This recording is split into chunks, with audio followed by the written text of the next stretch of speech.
tuned in. You are now tuned into the realest show on YouTube with your host, the Angryman. Growing up, like I didn't really grow up on Soul Train like that. You feel me? What was my man name that hosted Soul Train? Damn, I can't remember his name. What was the name of the host on Soul Train? The original host.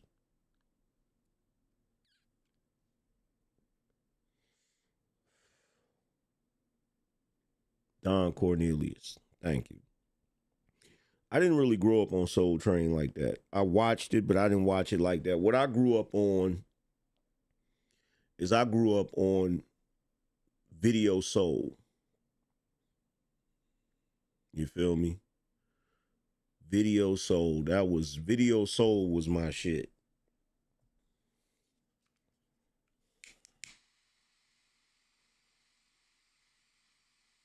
Video Soul with Donnie Simpson and was it Sherry? I think her name was Sherry.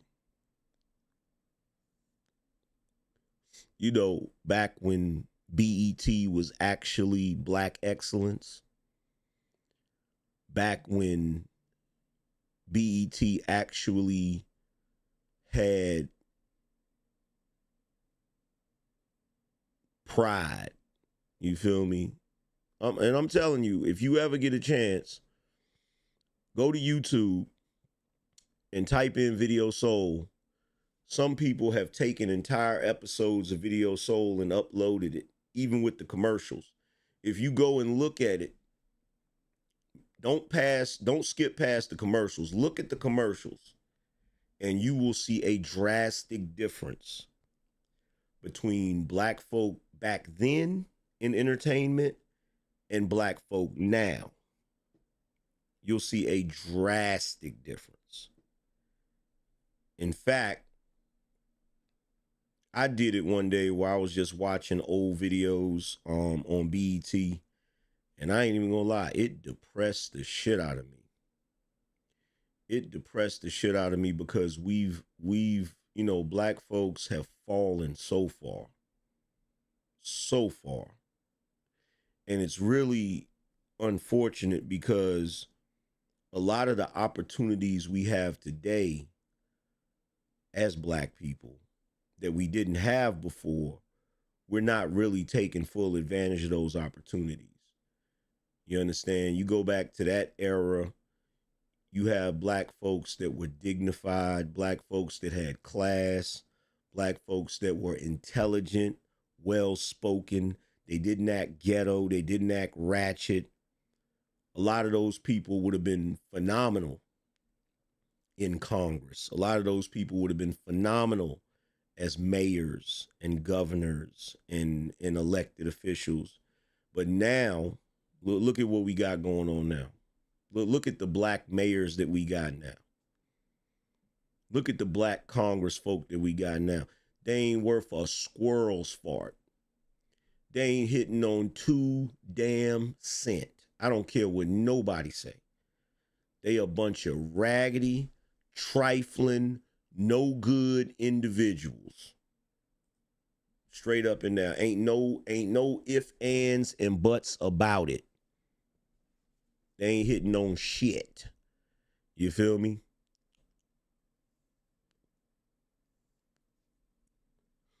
They just looking for a paycheck. That's it. And then you got black folks running around here giving them props, praising them and shit. Let me tell you something. In the era when I was a young man, people like Mark Lamont Hill, nobody would have listened to him. People like Charlemagne the God would have never been in at the head of no radio station. He wouldn't have been no main radio personality. Nobody would have took, and you know how I know this? I know this because he was in the entertainment industry back then. He was in the entertainment industry back then. He was a flunky. You feel me? He was running around. He was a gopher, a damn personal assistant to Wendy Williams. His ass, like that. This era has allowed certain people to rise to prominence that should have never rose to prominence. We are literally living in the era of weakness and lack of creativity. You mean to tell me out of all of the DJs, out of all of the awesome DJs that could have been prominent radio voices, we get DJ Envy? Are you serious? DJ Envy and Charlemagne the Fraud. Are you serious? And here's the thing, because he loves to play them little goofy games with people when they come over there to that show. He tried to pull that shit with Birdman. He tried to pull that shit with Fredro Starr. He tried to pull that shit with Beanie Siegel. But keep in mind, he didn't pull that shit with Beanie Siegel until Beanie Siegel, till this Beanie Siegel. He wouldn't have tried that shit with Beanie Siegel back when he was big and healthy. He wouldn't have tried that shit with him. You feel what I'm saying? He wouldn't have tried that shit. Because if you notice, he don't try that shit with Master P. He tried it one time with Master P and got checked. He don't try that shit with 50. It's certain people he don't try that shit with. And don't even get me started on what Ebro did to New York radio. Don't even get me started with that. The New York radio I know is Angie Martinez and Funk Master Flex. I don't know nothing about no fucking DJ Envy, no Charlemagne the God, no Ebro with his clown ass. You feel me? Sitting up there trying to blame 50 Cent for the fall of New York music. No, nigga, that's you. You brought your ass from the West Coast to the damn East Coast and didn't give no shine to new artists from NY.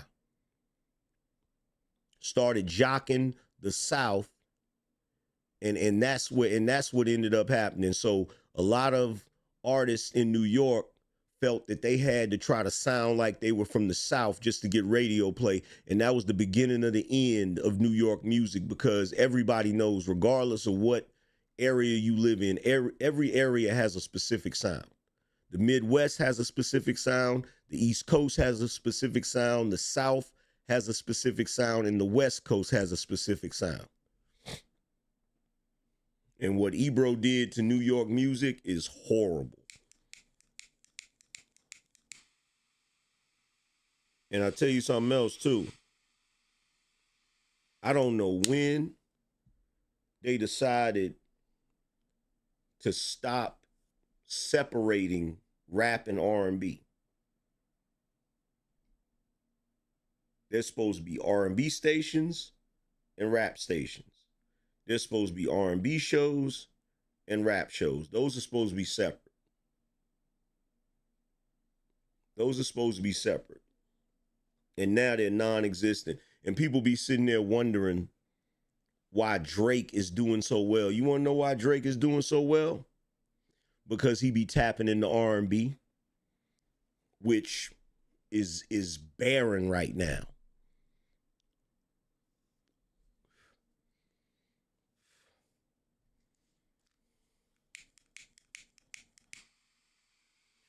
Ari Nicole said, West Coast corny, and I live there. Well, I'm going to tell you what the problem is with the West Coast. The problem with the West Coast, in my opinion, and this is not me trying to shit on the West Coast, this is just my humble opinion.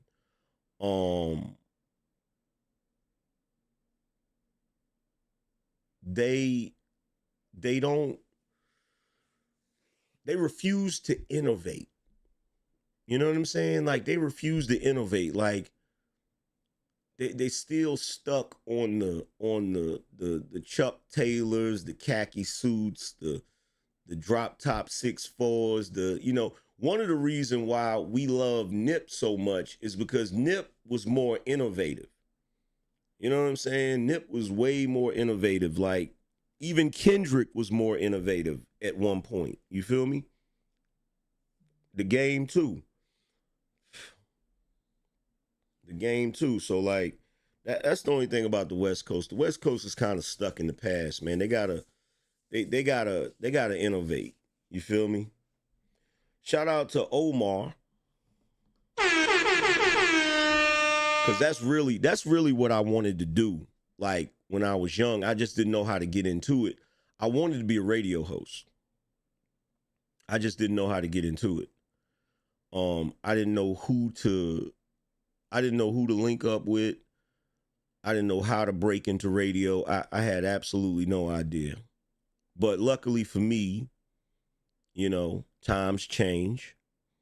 And as times changed, we now have podcasts and we now have YouTube, which has given me the opportunity to finally be able to do something I really wanted to do, you know, which is why I play music. I really wish the music industry would make some sort of deal with podcasters the same way they have a deal with radio, to where we can actually play the songs. Because the crazy thing about it is, you know, if they're getting paid, if the artists are getting paid for whenever you play songs on Spotify or any of the streaming services, I don't see why it's a problem for us to play music on live streams. I really wish they would update the whole copyright situation so that we could play songs, you feel what I'm saying, without it being an issue. You feel me? I mean, it's not a big issue now, but it's still a little bit of an issue as far as how they, you know, do the profit sharing and all of that. Shout out to Jeremy. He said, "You remind me of my oldest brother, always bringing the game in its raw form. Much respect to you, bro. Keep up the great work. Never going back to the plantation, no doubt." Shout out to Gongu in the building. He said, "AM, real life street stars would like to interview you if you're interested. They're big fans of yours. I just hit you with an email." Oh shit, that's what's up. That's what's up, man. Hey, Gongu, I appreciate you, man. You a man of your word, real talk. You a man of your word, real talk. Yusaki said, Yasuki, I think that's how you pronounce it, Yasuki. Yasuki said, "AM, you can do it on Twitch." Yeah, but you know, I tried Twitch a while back, and they so strict on certain things. Like they're cool on that, but they're strict on other things. You feel me? Shout out to Candace. Candace says, "Sexy Red makes Trina look like Mother Teresa." Facts. Facts. Yo, I always wondered that. Like when it come to the female rappers today, always wondered the same way there's young rappers, young guy rappers that I don't rock with. I don't like because they it's not like it was back in the day where a rapper may come from the streets and may have lived that life and he talks about his experience, but he talks about it from a reflective, he talks about it like he's reflecting on what he had to do or what he used to do. Nowadays, it's like they glorify it. You feel me? And I always wondered with the new female rappers what the women really think of them. Like nowadays, what do women really think of Sexy Red and Meg the Stallion? Because it can't be good. You can't, there's no way that y'all could really like that. You feel what I'm saying? There's no way.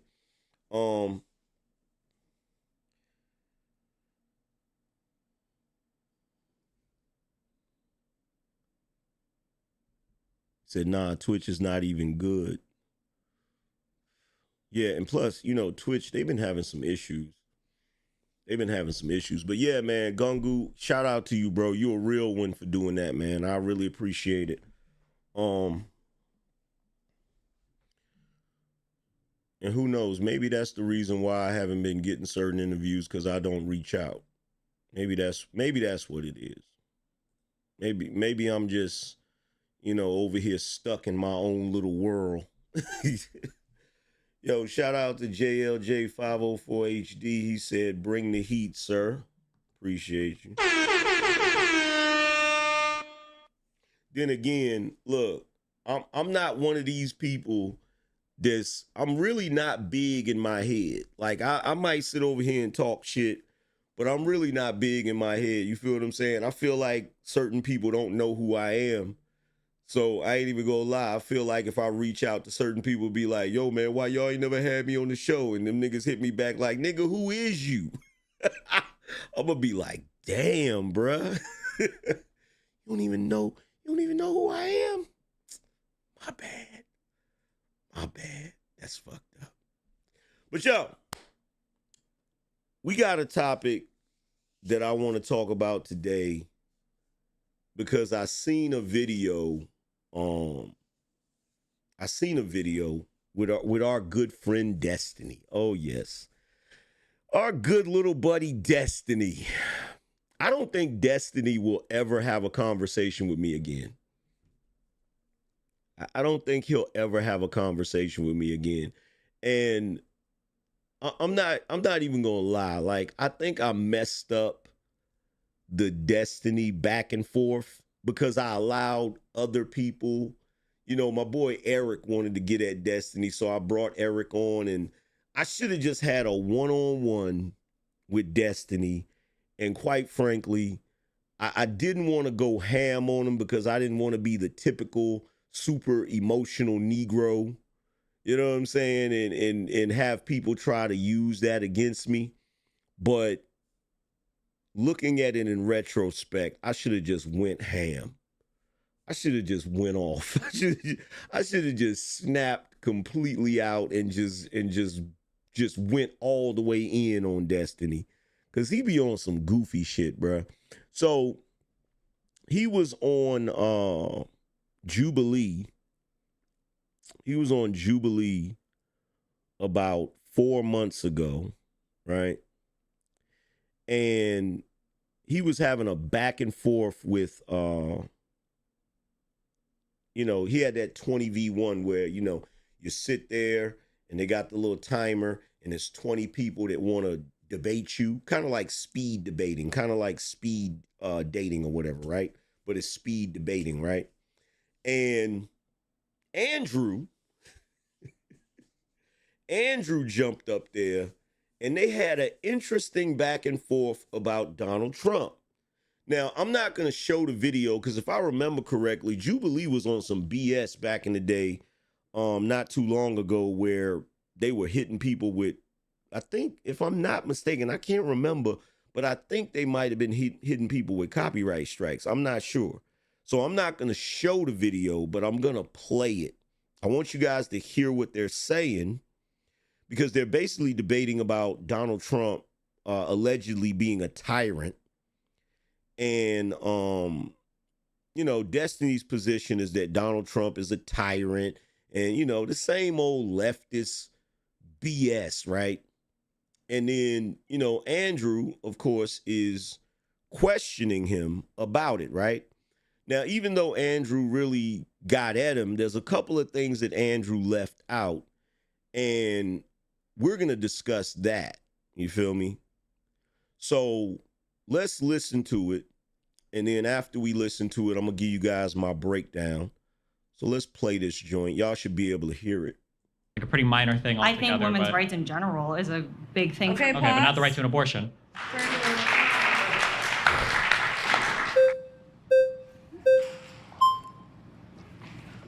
So you talk about misinformation, but you've given us a ton of misinformation right now. You said, seems like nobody in MAGA even wants to talk about any of the issues of Donald Trump. Had multiple debaters come up, talk to you about multiple economic policies, compare and contrast them with Kamala, gave you great reason. I don't think I heard any economic policy from Trump when he was in 4 years. Okay, What were okay. his economic No, policies? back up. Now you're switching the claim. So what you just claimed is I don't hear MAGA people talk about this at all. I don't think I heard any That's policies what were you brought up. said, and Yeah. yes, they did. They What brought were up the capital gains policies. They also brought What were the up capital they also gains brought up policies? tariffs. They brought up the tariff policies. They brought up multiple economic policies. Total misinfo. Okay. Total misinfo for you to say they didn't. They absolutely did. Are you disputing that nobody here brought up any policies of Donald I think that when you're talking policies from somebody, if the only thing you have are tariffs, it's not really a strong policy foundation. I'm sorry. Did you use the word any? You don't hear anybody talk about that? Speaking like a human being right now. Oh, but when Donald Trump speaks like a human being, he's a liar. Donald Trump doesn't speak like a human being. Yeah, he's a moron. Anytime. I'm sorry, but Donald Trump speaks like an idiot. So would you say it's misinformation, for instance? Is it misinformation when you say that a firefighter who got murdered at a rally, when you laugh at that and you say that that's totally fine, are you spreading misinformation? I don't know if I said that's totally fine. I think I said I don't really have any sympathy for No, you Trump didn't. You rally. laughed about it. You thought it was funny. You didn't give a shit. You were under fire on Twitter for weeks until you finally backed away. I haven't backed away from any of those statements. Yeah. You can go find the You haven't backed away from any of them? No, not at all. You don't care that the guy died, right? People died. Rallies Yeah, happens. yeah, you don't care. When this side is involved But you in care some of about the most misinfo? violent, divisive. Here's a You question. care about misinfo? Here's a question. That has nothing to do with misinfo. Here's a question. I'll Wait. explain how it's Do you misinfo. disavow any of the rhetoric about Paul Pelosi? Do you disavow any of the rhetoric about Paul Pelosi? What? Even if I made any outrageous claim possible, it has nothing to do with your claim, which is what we're talking about. We're talking about your claim. Stop switching. He doesn't, of course not. Stop He doesn't switching acknowledge the what happened on goalposts. January 6th. He doesn't acknowledge And that you're people are filibustering. turning away You're FEMA filibustering. right now Stop because spurging. they're Stop convinced that spurging. the federal government is going to take their houses. Stop spurging. You are, you're Stop just all the time. spurging and You answer can say to stop the spurging over and over question. again. I'm not. Yo, Andrew is awesome. I don't care what nobody say. And Andrew is awesome. Like the way he be owning people in these debates is amazing to me.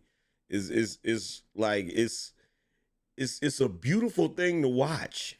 I'm here to talk about my tweets, but if that's what you really want to talk about, you do it. I've tweeted crazier shit than that, I promise. Are you going to acknowledge that you said totally fine? You didn't care. You just said right now you don't care. You can look at all my How tweets. is it now? Let me explain how What it's. does that do with I'm misinformation? going to explain how it's misinformation. Okay. Because don't you think that if you make claims like Donald Trump is un-American, Donald Trump doesn't like the Constitution, and then you have an assassin come, he tries to kill Donald J. Trump at a rally, another American dies. Aren't you spreading misinformation by saying to people, this is okay? Isn't that I don't think un-American? I've ever said this is Isn't okay. it I've said un-American? over and over again that there shouldn't be any political violence in the United that's States. great. It's not good. That's you can laugh. great. You guys are the ones that Donald support Trump it. said that at You January guys deny 6th. it. He said it during January 6th. After he sat and watched it happen for 3 Oh, hours. well, after when the he was guy died, only now you're person- sorry about your rhetoric. Who said I was sorry? Yeah, you're not Excuse me. sorry, Please stop exactly. projecting onto me. Not I never said sorry I was at sorry all. about anything. Yeah, you don't- I've not said that. Yeah, unlike you, I have a spine over the things that I say, okay? Number one. okay. Number two, Donald Trump and your side are the ones that have engaged in divisive rhetoric for years. This idea that saying Donald Trump is un-American when Donald Trump himself says that he would be a day one Divisive dictator, that rhetoric he would is suspend fine. the Constitution. I'm sorry, So, if the divisive there's a rhetoric difference speaks between quoting divisive Donald rhetoric Trump and against- assassinating the that's guy. Donald Trump's problem. Maybe he Your should rhetoric say has things that are led to un-American. assassination attempts, and one of the guys who died there, you don't even give a shit. And I've said this multiple times.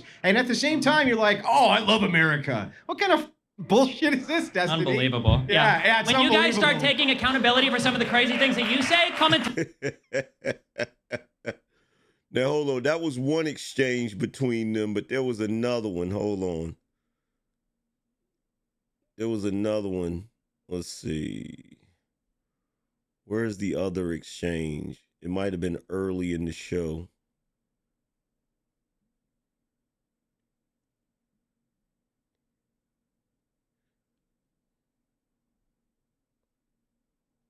One second.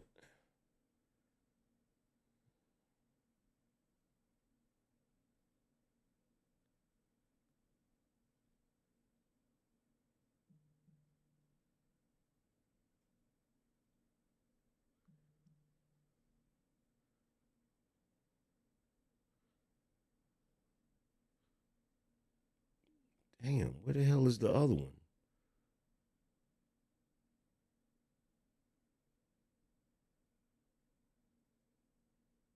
There we go.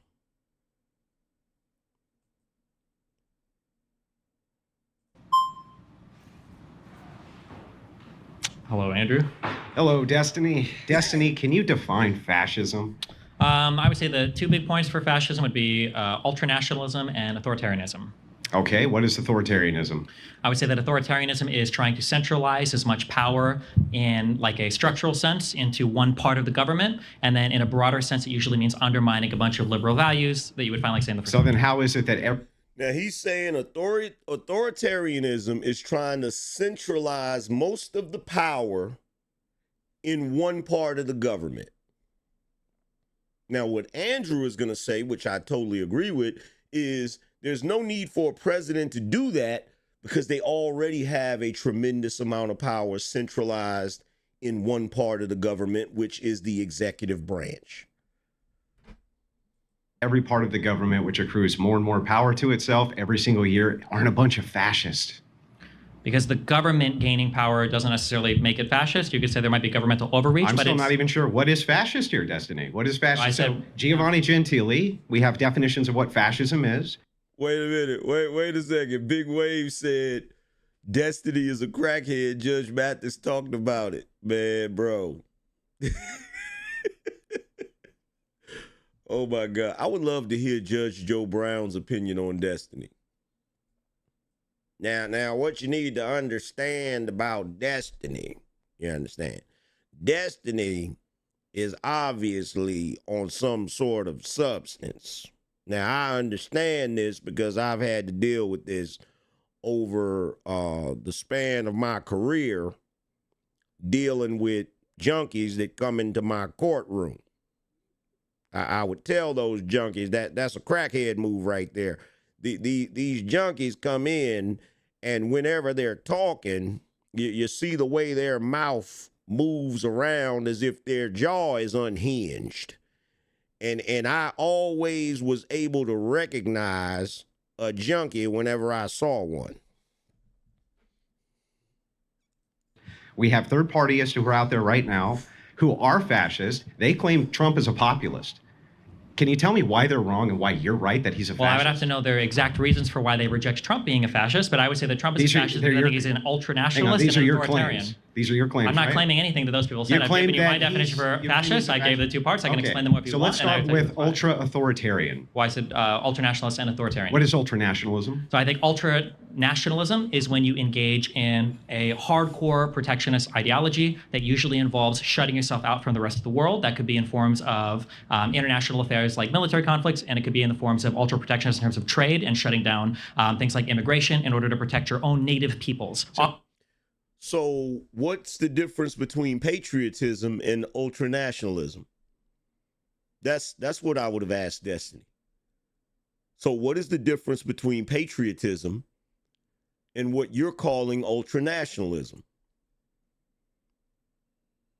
You know what the obvious answer is? The obvious answer is whether or not you like the person engaging in it.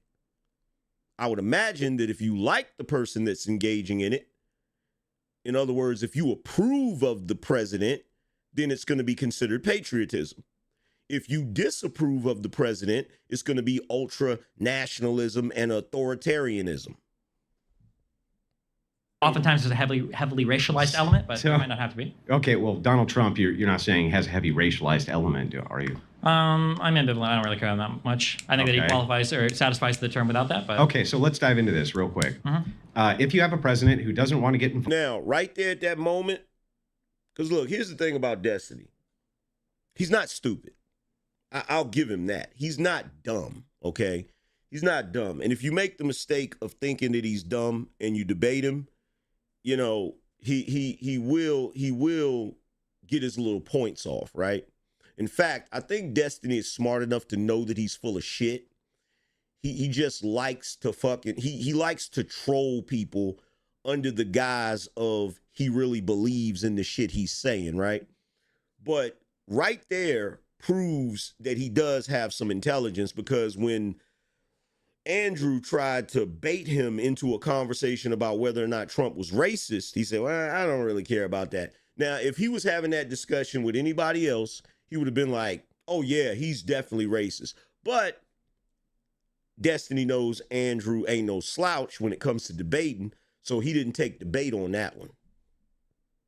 Involved in foreign affairs as far as wars go, and has some type of policies which benefit the United States over all other nations. Is he a fascist? No. Well, I'm still confused as to what makes Trump a fascist. That's because I had two parts of that, and you missed the authoritarian one. Yeah, what you described there before was just like protectionism. But when you said authoritarian, what is he doing, which is accumulating all power to himself? So he's trying to centralize power in the executive branch of the government, and specifically in the presidential part of the government, of the executive branch. How? How Donald Trump thinks that he should be able to unilaterally make decisions up and down all of the different departments and offices that exist in the executive branch. Pause. We're going to rewind that back. Now, here's the moment where Destiny is either being purposely disingenuous or he's an idiot. One of the two. Nationalism is when you engage in a hardcore protectionist ideology that usually involves shutting yourself out from the rest of the world. That could be in forms of international affairs like military conflicts, and it could be in the forms of ultra-protectionist in terms of trade and shutting down things like immigration in order to protect your own native peoples. Oftentimes there's a heavily racialized element, but it might not have to be. Okay, well, Donald Trump, you're not saying has a heavy racialized element, are you? I'm ambivalent. I don't really care that much. I think that he qualifies or satisfies the term without that. But okay, so let's dive into this real quick. If you have a president who doesn't want to get involved in foreign affairs as far as wars go, and has some type of policies which benefit the United States over all of the nations, is he a fascist? No. Well, I'm still confused as to what makes Trump a fascist. That's because I had two parts of that, and you missed the authoritarian one. Yeah, What you described there before was just like protection. But when you said authoritarian, what is he doing, which is accumulating all power to himself? So he's trying to centralize power in the executive branch of the government, and specifically in the presidential part of the government, of the executive branch. How? He's trying to centralize power in the executive branch as the president. Do you have any idea how idiotic that statement is?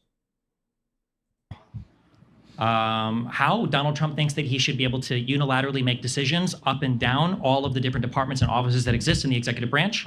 Pause right there. Andrew should have owned him on that statement right there. He should have owned his ass with that statement right there. Because what Andrew asked him was, how is Trump an authoritarian? Because Trump thinks that he can unilaterally make decisions up and down the entire executive branch. The Constitution of the United States gives him the power to unilaterally make decisions about the executive branch because he's the head of the executive branch.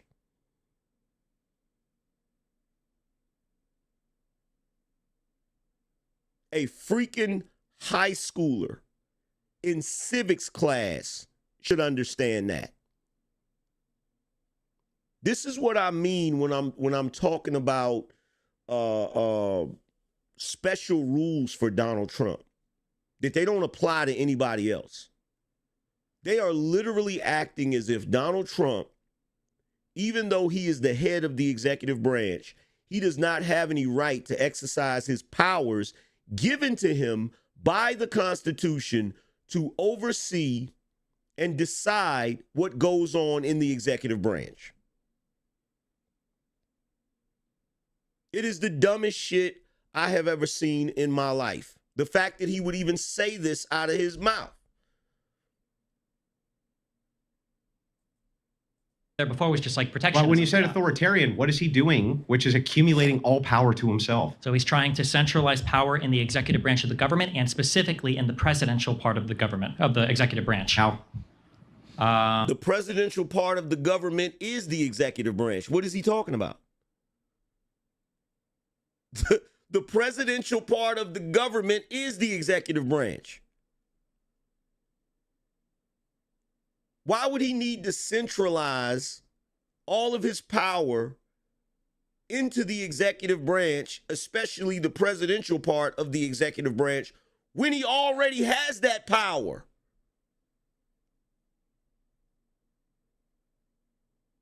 And by the way, we're going to get into what a president's power is, because they've been spewing a lot of foolishness and a lot of nonsense. We're going to get to that in a second. How Donald Trump thinks that he should be able to unilaterally make decisions up and down all of the different departments and offices that exist in the executive branch. He's supposed to. He's supposed to be able to unilaterally make decisions all up and down the executive branch.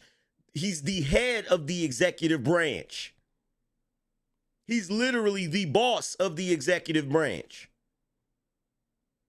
Presidents use executive orders all the time. That's not what an executive order is. Presidents unilaterally make decisions all the time. No, they don't? Yes, they do. No, they they do. don't. They use executive orders all the time. An executive order doesn't mean that you are taking power away from the departments and offices that have been created. Right. So where's the fascism here? Would you like me to give you specific Yes, examples? give me the specific example. Sure. So when Donald Trump didn't like the answer that he was getting from his attorney general because he was trying to direct the Department of Justice to do investigations or to fabricate claims, that would be an example of trying to centralize power just to the president because he's under. Oh, you mean what Joe Biden did? You mean what Joe Biden did? So you're mad at Trump for attempting to do what you had no problem with Joe Biden doing. I don't think I've ever heard Destiny say anything in reference to having an issue about anything that Joe Biden has ever done.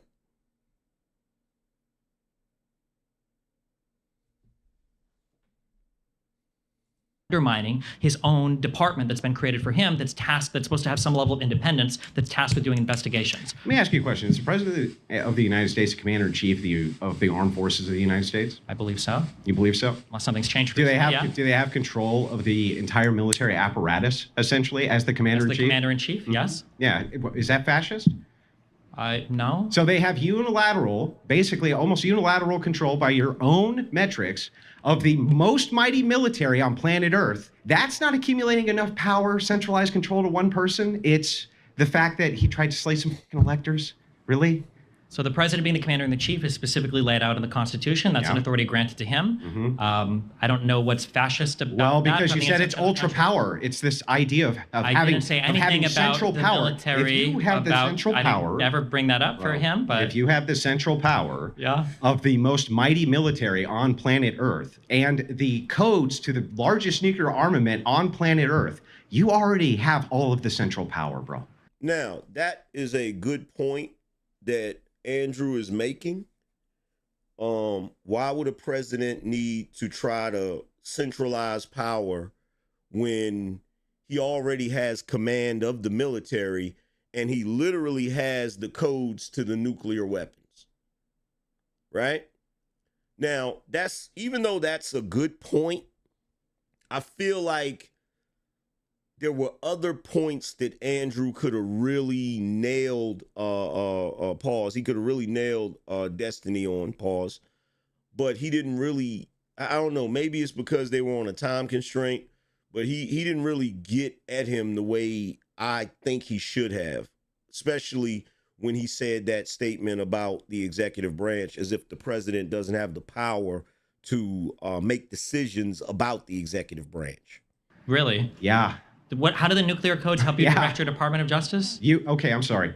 Is he the Commander-in-Chief of the United States Armed Forces? Which Are he you has just control- arguing that he's the commander? I already agree with you. I don't know why you keep but arguing. I'm arguing to you. I'm asking you, how does the commander-in-chief use the you don't get military to ask to me. make? It's your Well, I claim. can ask I'm whatever asking you you want, about yeah. your claim, So and your claim is how does that make he's him a control the fascist. DOJ? How does the military help him control the So DOJ? back up. That is the most powerful position I can think of for you to be in, period. How could That's you a powerful accumulate- position. What That's a more, powerful- What more accumulation of power would you want for a fascist dictator? Gotcha. Okay, so that's powerful in that you control the military. That's it. That's just control of the military. Yeah. For the FBI coming to your house to arrest you, for the DOJ filing charges send the against military you, to for do the it. EPA, no, the president doesn't do that. He I don't know. could. If I He's don't believe the that he can. I don't believe that you can. I don't think that you can deploy the can't- military to arbitrarily arrest Why? U.S. Why? citizens.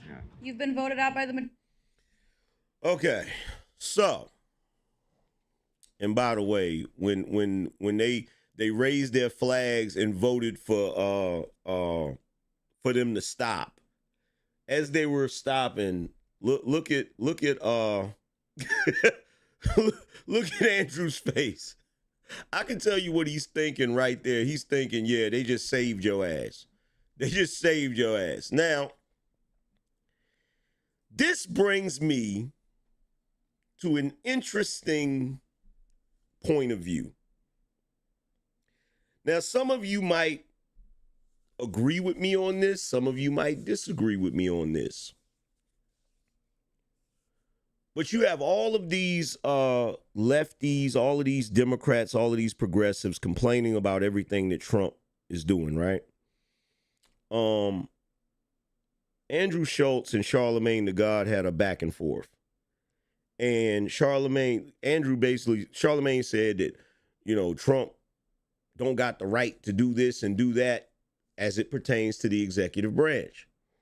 And Andrew Schultz said, yes, he does. And Charlemagne said, no, he doesn't. That's why he's getting sued. Bro, you can sue anybody for pretty much anything. That does not substantiate the argument.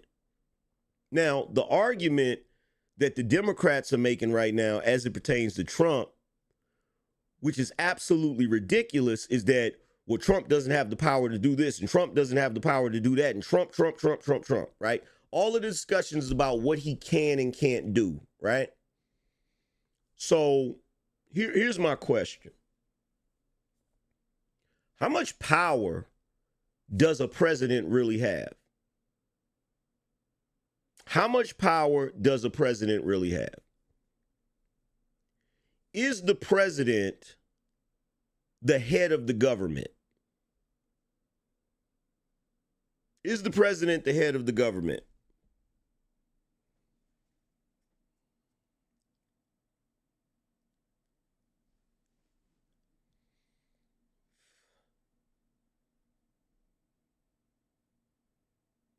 Okay, someone said yes.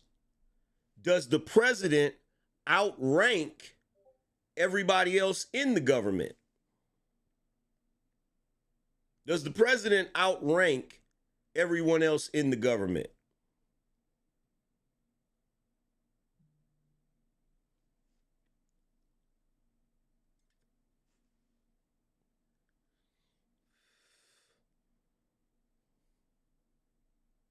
Name unknown said no. OTC Robo said no. Okay, so, all right. So here's my question. Untold Legend said no. How is he not? How does he not outrank everybody else in the government?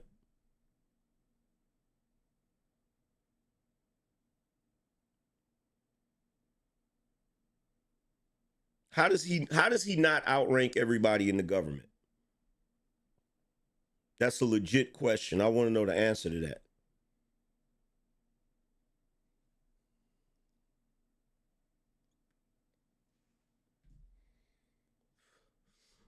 Said because his bills can be vetoed by other branches.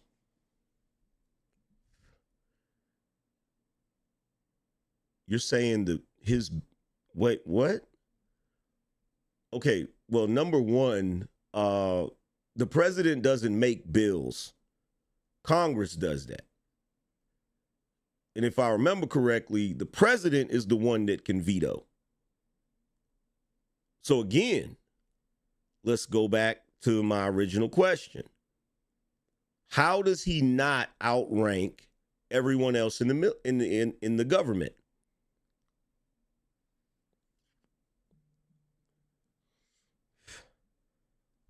How does he not outrank everyone else in the government?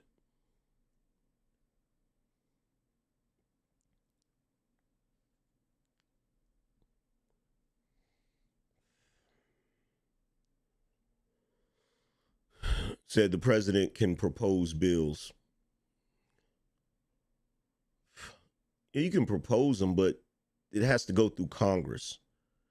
We're not talking about that. We're talking about the presidential power. That's what we're talking about right now.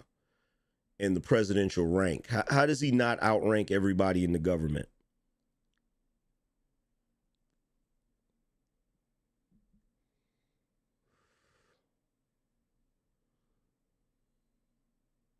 He said, damn, I have no direct answer for that because it's slightly convoluted. Okay, cool.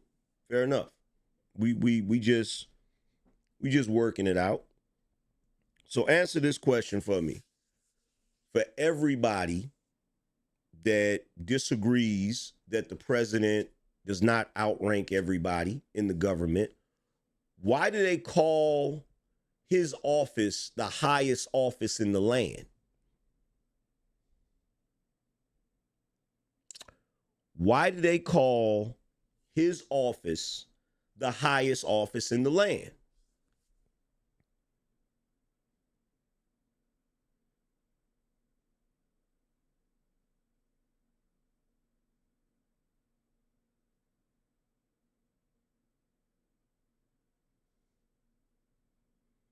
Because he's the leader. OTC said because he's the leader, which means he outranks everybody else in the government. Right? Why do they call the president of the United States the most powerful man in the world?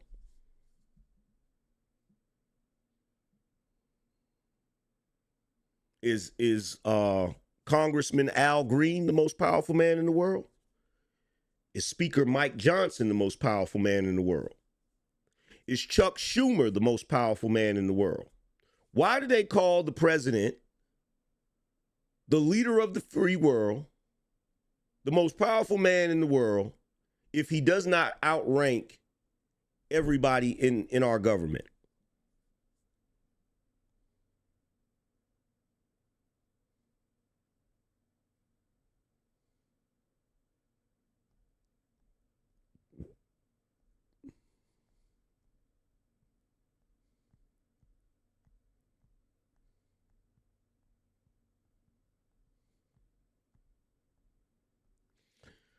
OTC Robo said all laws need vote. You're 100% right. So let me ask this question to give it a little more clarity. Let me ask this question. What does government mean? What does government mean? Government means the rule of what?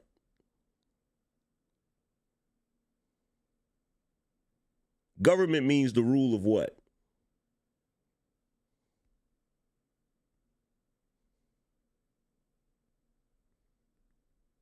The rule of law?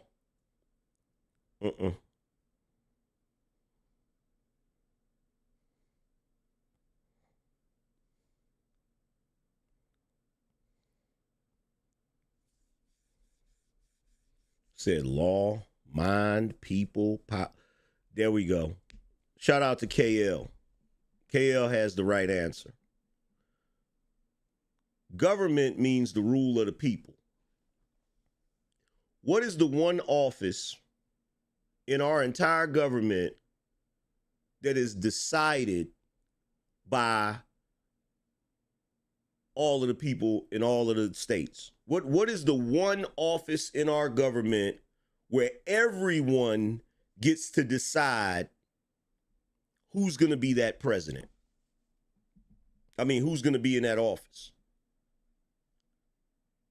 The president. So, the president is the only government official that is voted in by the whole of the American public. The president is the only office that can issue pardons, right? For crimes not against a state, but against America. Now, governors can issue pardons, but that's specific to their state, their jurisdiction. But the president can issue pardons across all of America. The president is also the commander-in-chief of the military, even though he's not in the military. In other words, the president outranks generals. No matter how high you go in the military, the president still outranks you, even though he's not in the military. The president is also the only person that can issue policies by executive order. So again, I'm going to ask the question again. Does the president outrank everybody in government?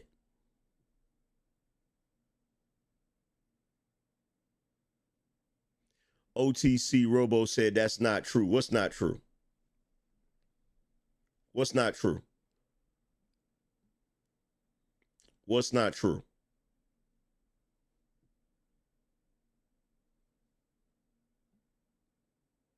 What's not true? Did I miss something?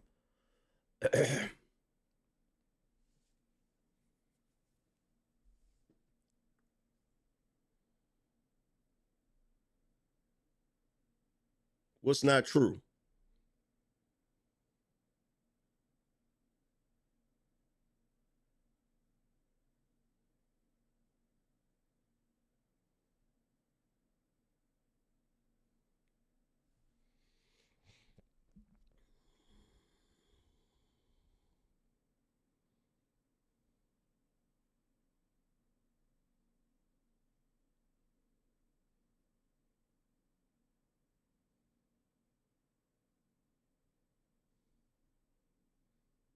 OTC, what's not true?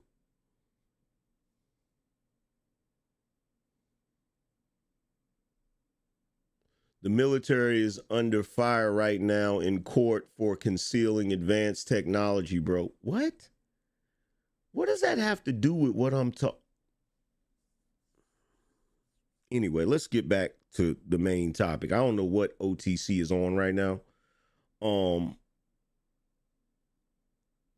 This brings me to a statement that I want to make that I'm pretty sure some of y'all are going to disagree with. But I'm going to go ahead and say it. The president of the United States is basically a king with extra steps. The only difference between an actual monarchy and the United States of America is that we periodically swap out people to be king.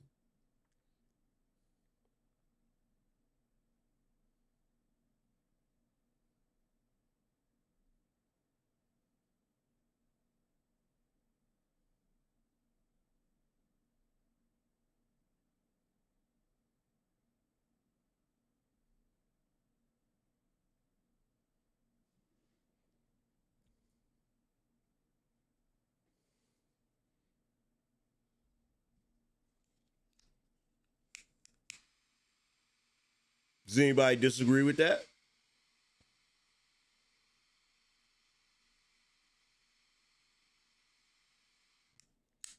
Because contrary to popular belief,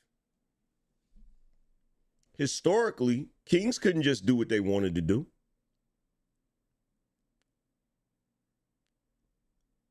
I mean, some of them did, but they weren't supposed to, just like a president. And just like a president, there was a court that surrounded the king that was of nobles and advisors and all of these different things. And guess what? If the nobles felt like the king shouldn't do certain things, he would most certainly weigh that into his decision. Now, the difference is in America, when you don't like a president, we vote them out. When it comes to a king, when you don't like the king, they basically rise up and overthrow him. Now, the reason why I want to point this out is because I want to shine a light on the hypocrisy of America as it pertains to the other branches of government, you know, the judicial, the legislative, and things of that nature, right? What I'm noticing, especially with Trump being in office right now, is I stand by my statement that an American president is really no different than a king, with the exception of the fact that periodically we'll vote them out and get a different one. But what I'm noticing is that the rest of the government will decide whether or not the president can do whatever he wants based on if they like him or not.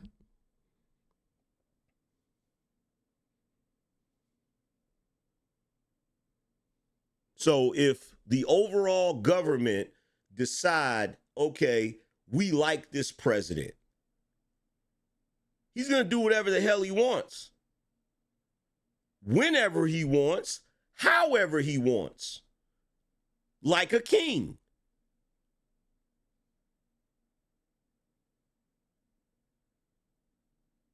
Congress ain't gonna say shit. Supreme Court ain't gonna say shit.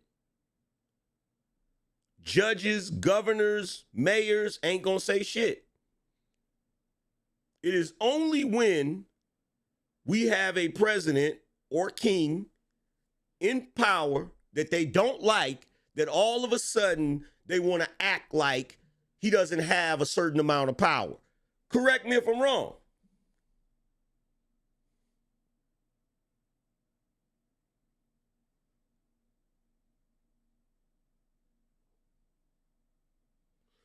Michael said a king does not have checks and balances. That's not true. That's not true. If kings don't have checks and balances, then why is it King Henry couldn't divorce Queen Isabella? I think it was Queen Isabella.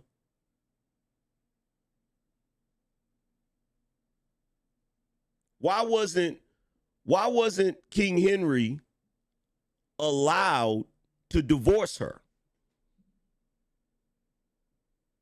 when England was basically under the rule of the Catholic Church? Catherine, thank you, it was Catherine, Queen Catherine. Appreciate you. Isabella was the one that gave the money to Columbus for his, but they both were from Spain. Queen Catherine from Spain. Why wasn't he allowed to divorce her? If a king could do whatever the hell he wanted to, why wasn't he allowed to divorce her?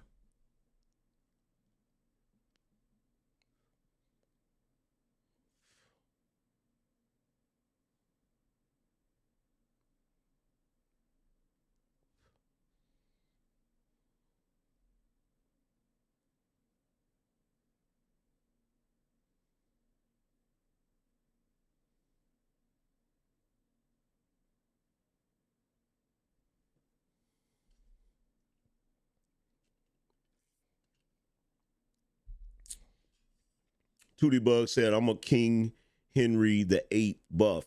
Let me ask you this, Tootie Bug, since you paid attention to that era. Could King Henry just do whatever he wanted to do?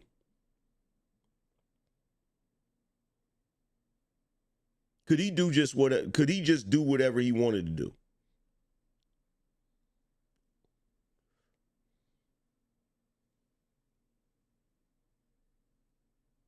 Said, hell no, not by any means. If you pay attention to history, kings could not just do whatever they felt like doing. I know y'all think that they could, but they couldn't. Do you know how many legalities and maneuvers that Henry had to go through in order to divorce Queen Catherine? He literally had to separate from the Catholic Church and create the Church of England and basically switch the way they operated religiously just in order for him to be able to divorce Catherine. When he decided to behead his new wife, which was Anne Boleyn, he had to hit her with some trumped up charges. He had to basically accuse her of being a heretic in order to justify executing her. So if a king could just do anything, one, the moment he decided he no longer wanted to be with Queen Isabella, Queen Catherine, that's exactly what he would have did. The moment he decided he wanted to behead Anne Boleyn, that's what he would have did. He would not have had to go through all of the other steps in order to justify what he was doing. Now you tell me, how is that any different than a president?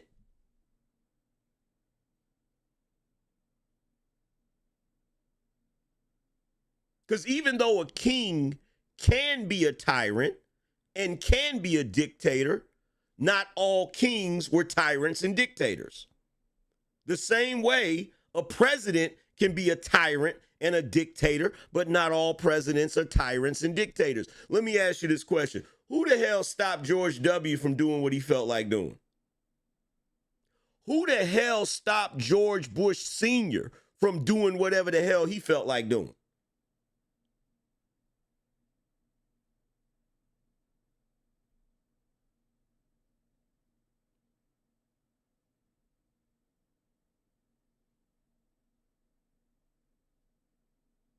See, there's a reason that you can literally apply the strategy of Niccolo Machiavelli to American politics. Because American politics, whether you know it or not, actually mirrors monarchy. The only difference is, to throw you off, is they threw some of that Roman shit in there. Because a president is basically like a Caesar. Because in Rome, they had senators and all of that shit too. The point that I'm trying to make is that the Constitution definitely gives presidents a certain amount of power. And there are supposed to be checks and balances. The point that I'm making is the only time they enforce those checks and balances is when they don't like the president. When they like the president, they don't enforce those checks and balances.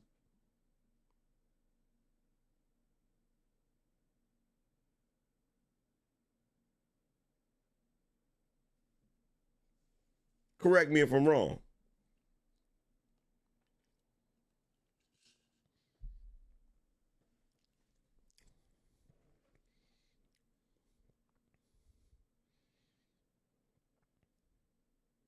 See, Donald Trump is basically a king that the royalty doesn't like, but the people do. I'm going to say that again.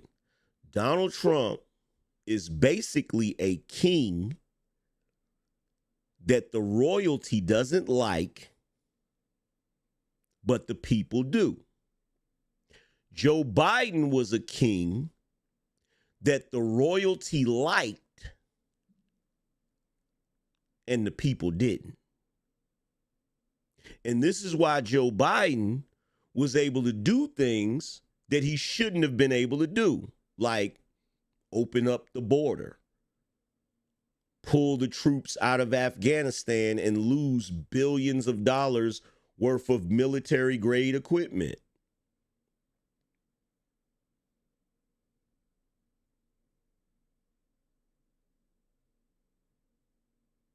So for Destiny to sit there trying to make an argument that Trump is trying to centralize power as if he's a dictator, it makes absolutely no sense because he already has centralized power.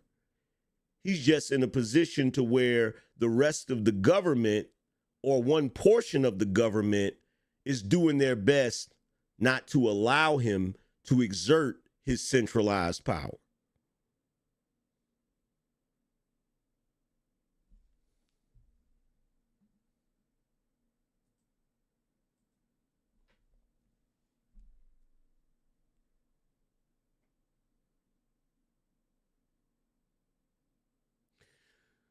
Miss Beth said, in today's royalty is represented by whom then, AM? The elected officials. Today's royalty. So the president is like the king, and the rest of the government is the royalty. The rest of the government is the royalty. In fact, I would argue that in America we have more of a monarch than you think, a monarchy than you think. And the reason why I say that is because when you look at kings in the past, the kings, guess which kings were hated the most?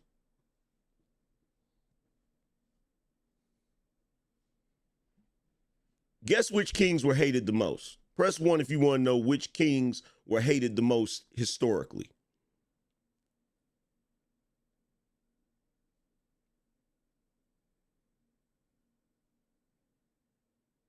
The ones that taxed the shit out of the citizens.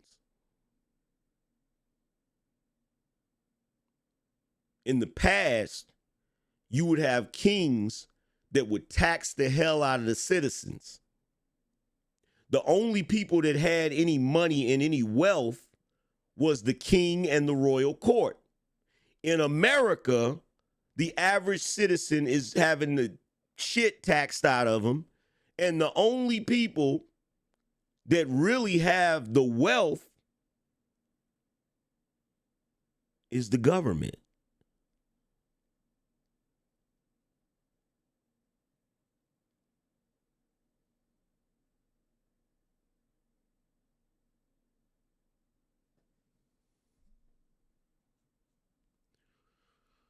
So Miss Beth says, so nominated or hired people in the bureaucracy is what? Also part of the royalty. Also part of the royalty. Do you think back in the day that noble people didn't hire people to work and then they would get a higher rank than the regular average everyday citizen?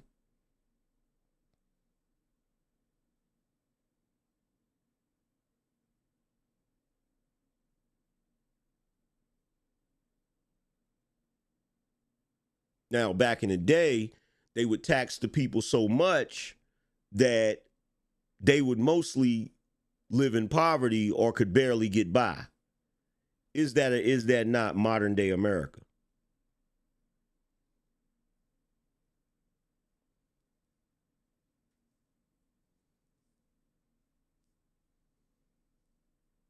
Is that not modern day America? Now, here's another thing, right? About the rankings. If something happens to the president, who's next in line to be president?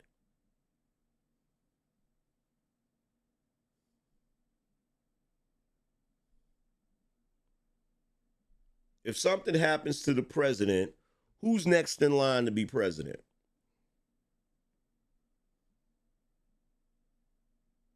The vice president. If something happens to the vice president, who's next in line to be president?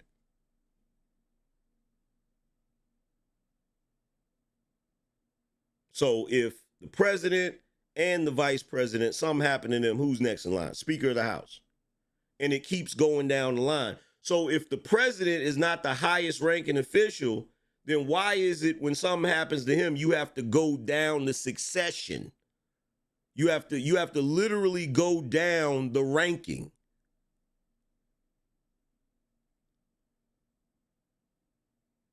See, the reason why you don't view it as a king and a royal court is because you have the illusion of inclusion. You have the illusion of inclusion. Now, do I believe that people get elected? Yeah, I do believe they get elected. But here's the problem, right? Even though as citizens, we go and vote and we elect people into these offices or whatever, right? We don't really have any say-so over what they do and don't do. Even though that is what's supposed to separate us from a monarchy. One of the things that's supposed to separate what we have going on here, this American experiment, is that we, the people, based upon the Constitution, are supposed to determine what our elected officials do and don't do. President Trump's presidency, if you're really paying attention to it, shows you just how much the government bureaucracy, the elected officials, don't give a crispity fuck about what we want. That's why it's so hilarious to watch as the American public, a portion of the American public, is angry with Trump, who is quite literally exposing the fact that you don't have any damn power.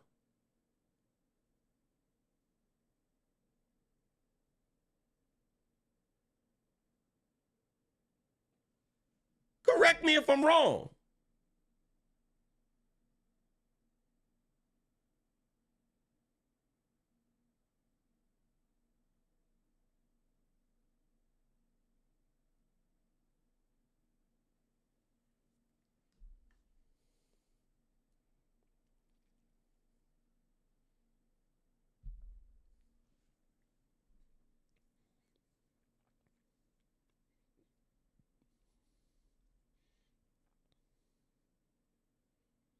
Now, the same way, and Niccolo Machiavelli talks about this in The Prince, the same way when you have a monarchy, you have royalty in the royal court. Some have the ear of the king and some don't. Some have favor of the king and some don't. And there are also little games that people play, little manipulations they do in order to get certain things done or in order to sway the king in a certain direction. You know what that's called? When the royal court plays these games, manipulates situations and tries to get the favor of the king and the ear of the king and advise him to do this or advise him to do that and all of those different things. You know what that's called? Press 1 if you want to know what that's called.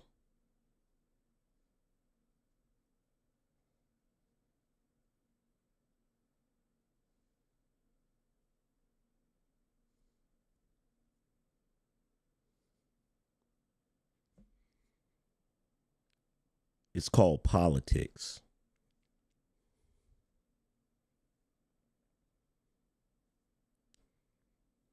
It's called politics.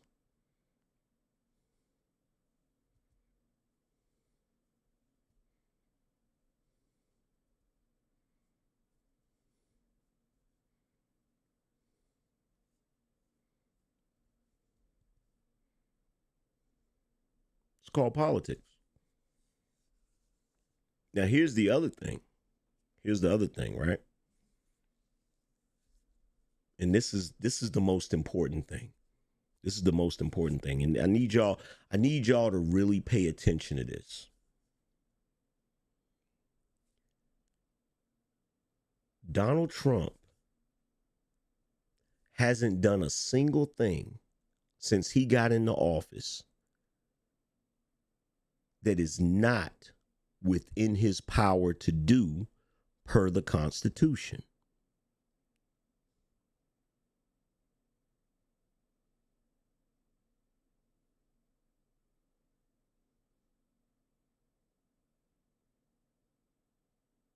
He's not abusing his power. He has every right to fire whoever he wants to fire in the executive branch. He's not the first president to do it. He won't be the last president to do it. The executive orders that he signed, he's within his power to do that. Because an executive order is not permanent. If another president gets in office, he can sign executive orders that nullify Donald Trump's executive orders.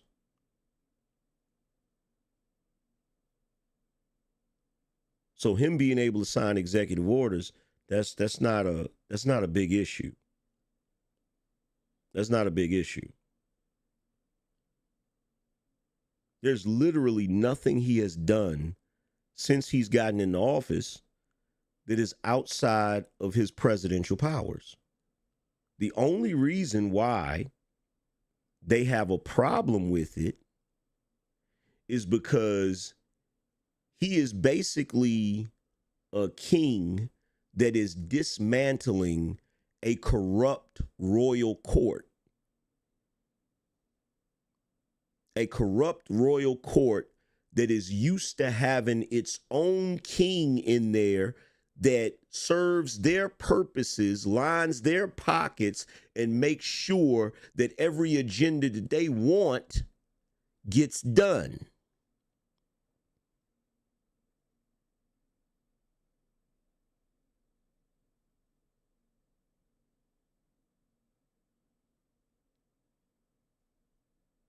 See, Donald Trump is like the guy that was a regular guy, was never in royalty, and he ends up becoming king. Of course, the royalty is going to hate him because in their opinion, he's not part of their club. He's not of noble blood. See, prior to Donald Trump, every other president was part of the club,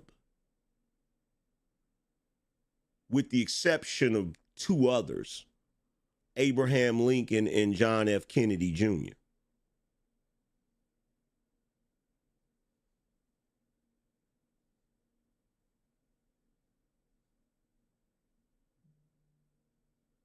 And we know what happened to those two and what almost happened to Trump.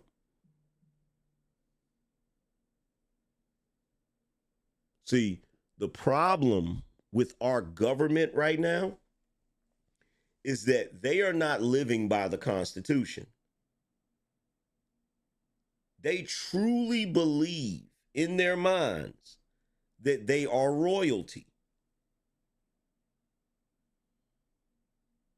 Now, the most hilarious thing in the world is they're sitting back having an argument about Donald Trump having too much power, or Donald Trump abusing his power, or Donald Trump, Donald Trump, I heard Jasmine Crockett say Donald Trump thinks that we shouldn't have voting and thinks he wants to get rid of voting so he can be a dictator. Instead of having that conversation, why don't we have a conversation about the Supreme Court and Congress?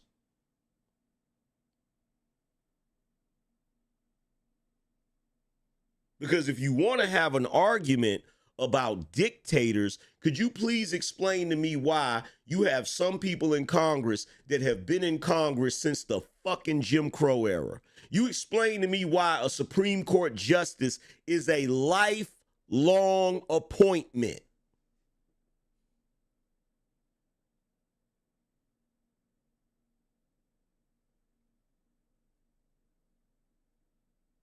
That's where your abuse of power is at. That's where your dictators are at.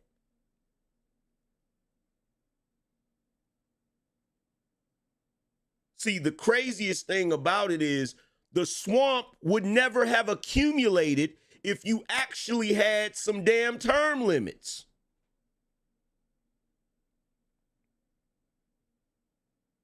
And the way it's looking now,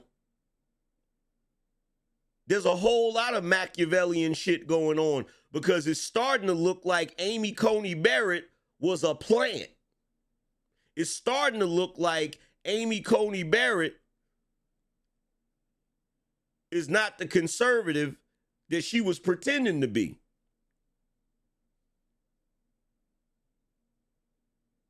It's starting to look like Amy Coney Barrett is a rhino. And the reason why I say that is because, let's be real, a lot of people try to sit back and say, oh, those are Trump's appointments. Yeah, but who gave him that list of people to appoint? Mitch McConnell. Amy Coney Barrett, for the most part, has been voting in favor of the things Trump do until it came to the money. until it came to the money.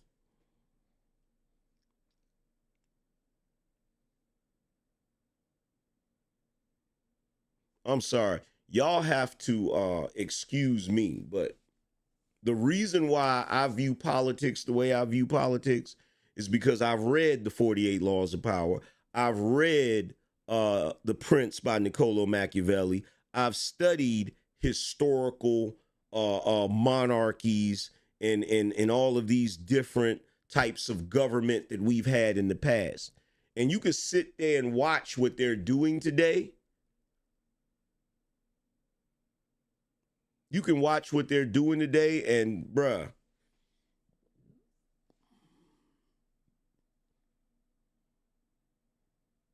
you could literally call it, you could literally call it out with your eyes closed what they're doing.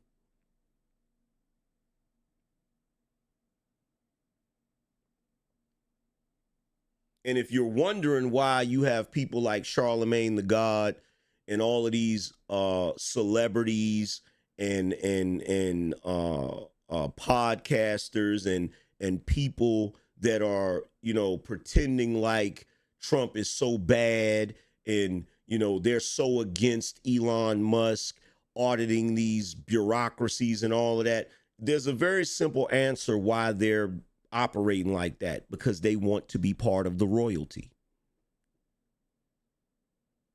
That is them auditioning to be part of the royalty. They want to be in favor of the royalty. Why? Because that comes with benefits. One main benefit is money.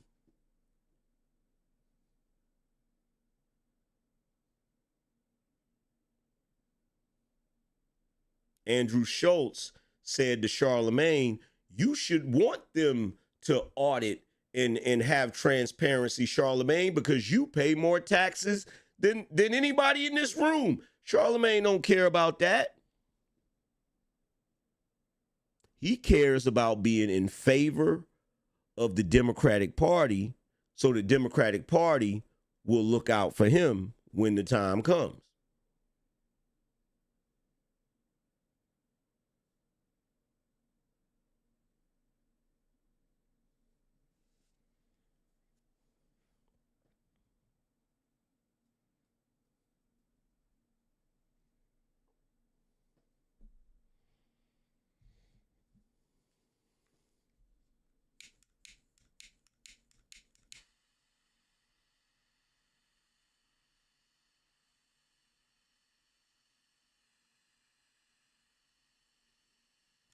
And I'm going to tell you something. One of the reasons we know that the president is the highest ranking government official, it is the most difficult office to gain. I don't know if you've been paying attention lately, but shit, pretty much anybody can become a congressman. Hell, one could even make an argument that the only reason that Representative Al Green got elected is because some dumbass people probably went in the voting booth, saw the name Al Green, and thought Al Green, the singer, was running for Congress. That's called name recognition. People have done that in the past.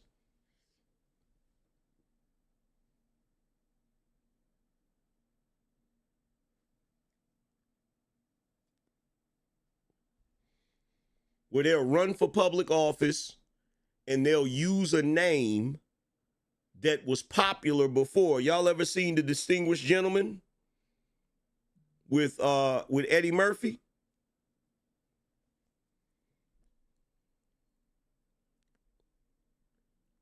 Press 1 if y'all ever seen that movie.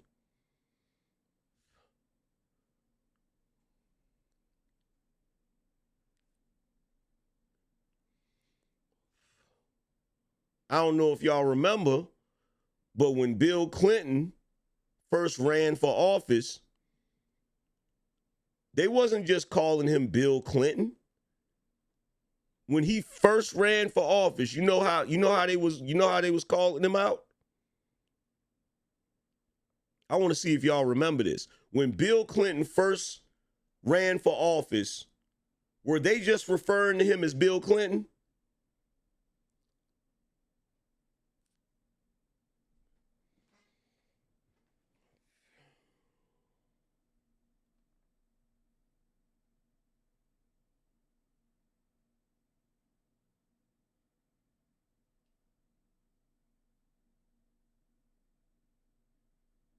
That's right, big waves. That's right. They were saying William, but they wasn't just saying William. They were saying his full name. They were saying William Jefferson Clinton. How do I know that man's middle name? William Jefferson Clinton. Sounds really presidential, doesn't it?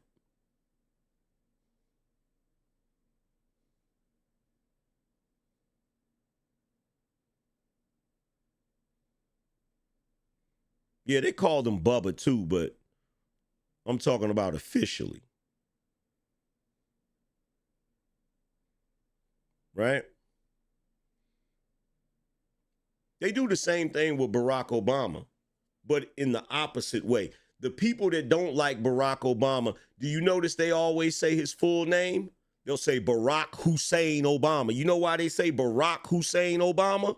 Because they don't like him and they want to associate him with Saddam Hussein. So they'll say Barack Hussein Obama. I'm still amazed that a dude named Barack Hussein Obama could get elected to the presidency. I'm still shocked about that.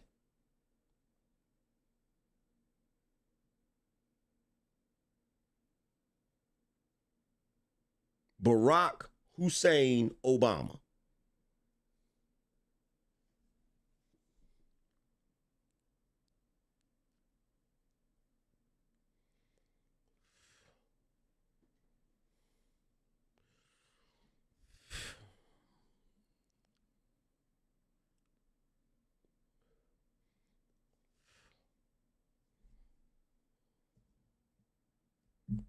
But it's simple.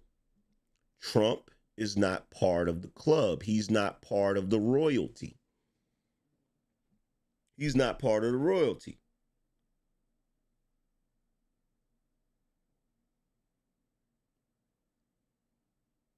You had George Bush Sr., then you had George W. Bush. I knew he was going to get elected. Hell, I thought Jeb was going to get elected too. You had Bill Clinton. Then next thing you know, you got Hillary Clinton running. See, they really didn't think that Trump was going to win. Trump winning in 2016 threw a monkey wrench in their presidential lineage.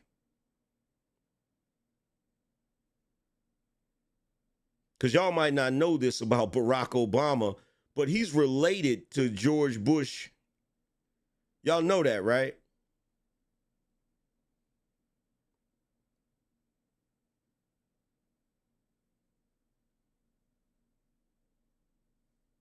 Y'all know that, right? So he's not a dude that just came out of nowhere.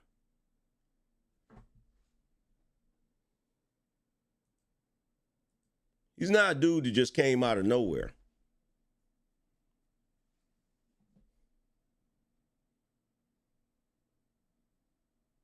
So for most of our lifetime,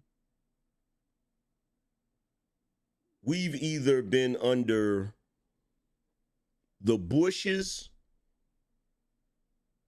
and the Clintons. Or at least that's the way it was supposed to be.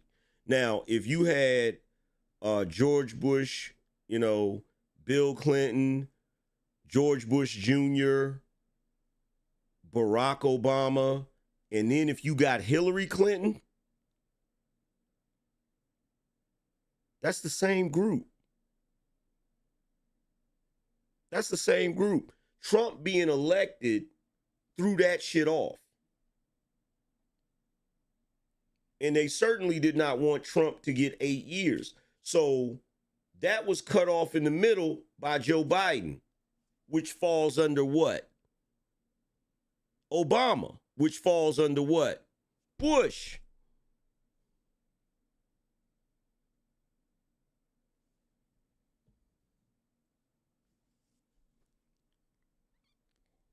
But you're going to sit here and tell me that we don't have something akin to a monarchy?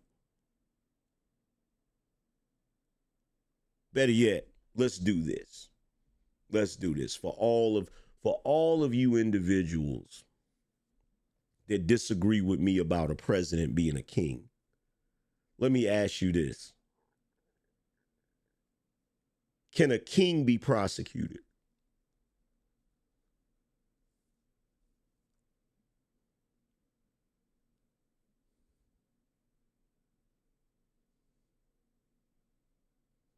Can a king be prosecuted?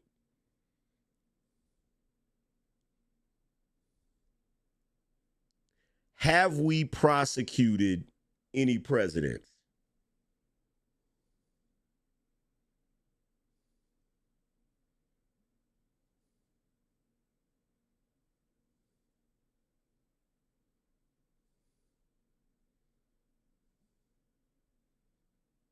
We've only prosecuted one president. Name the president we prosecuted.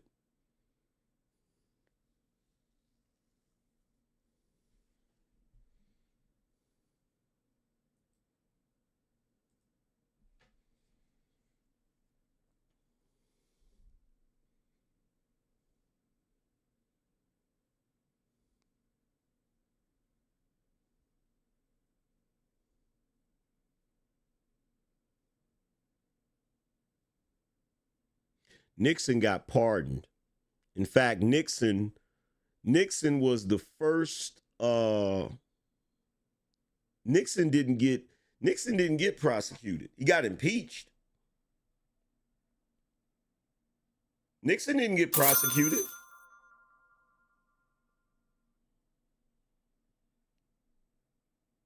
Nixon didn't get prosecuted. Nixon is actually the first person to get a preemptive pardon.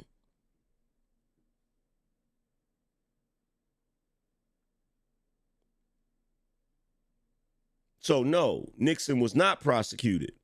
The only president that you have that was prosecuted is Donald Trump. Why? Because he's not part of the royalty. He's not part of the club. He's not a politician. He's not a politician.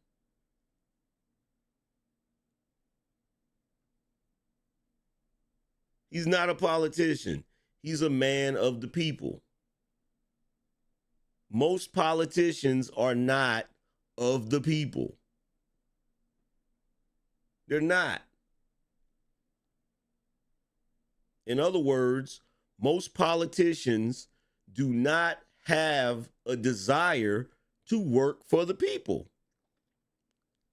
They don't. They run around campaigning, promising the people all kinds of shit in order to get votes. And once they get in office, they do whatever the hell they want to do. Once they get in office, they do whatever they want to do.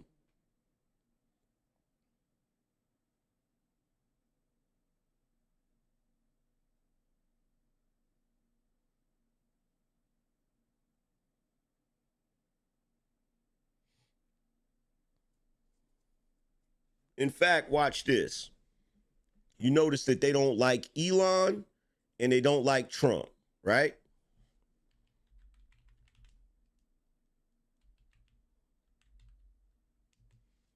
They don't like Elon and they don't like Trump.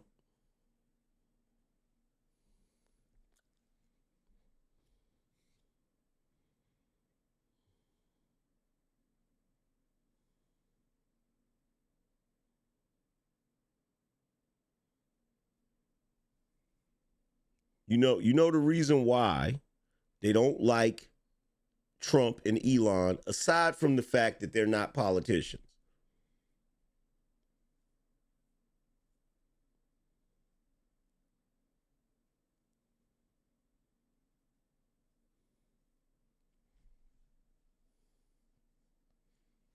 Said because they can't buy them. That's part of it.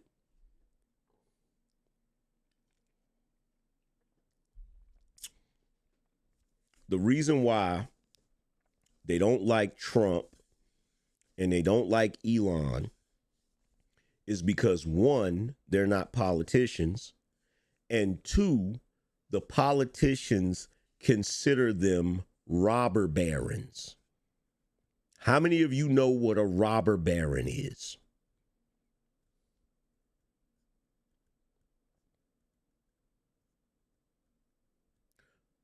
Better yet, press 1 in the chat room if you watch the show Billions with Bobby Axelrod. Stan said never heard of that term. We're going to break it down. Press 1 if you've ever watched the show Billions with Bobby Axelrod. So on the show Billions, there's one point where Bobby Axelrod is going to try to buy an NFL football team. Now, Bobby Axelrod grew up pretty much in poverty, but fought his way up to becoming a billionaire, right? So he's having this conversation with this guy to try to help him, you know, because you can't just buy an NFL team if you got the money. You have to be part of the club, right? So he messed around and pissed off the U.S. attorney. I forgot his name, but he's part of the club. He's part of the club. You know what I'm saying? In fact, the U.S. attorney in that show, if he wanted to, he could have been one to run to go all the way to president because he's part of the club. He comes from that group. You feel what I'm saying? He comes from that lineage of important people. His father could link him up with the right people in order for him to become, because at one point he was going to try to become governor. You feel me? And from there, he could have moved on and become president, right? So Bobby Axelrod pissed him off, not realizing Chuck, that's his name, Chuck. Bobby Axelrod pissed him off, and Chuck, he didn't realize the connections that Chuck had. And so what ended up happening is when Bobby was trying to buy that team, the dude called him on the phone and he told him, he said, look, he said,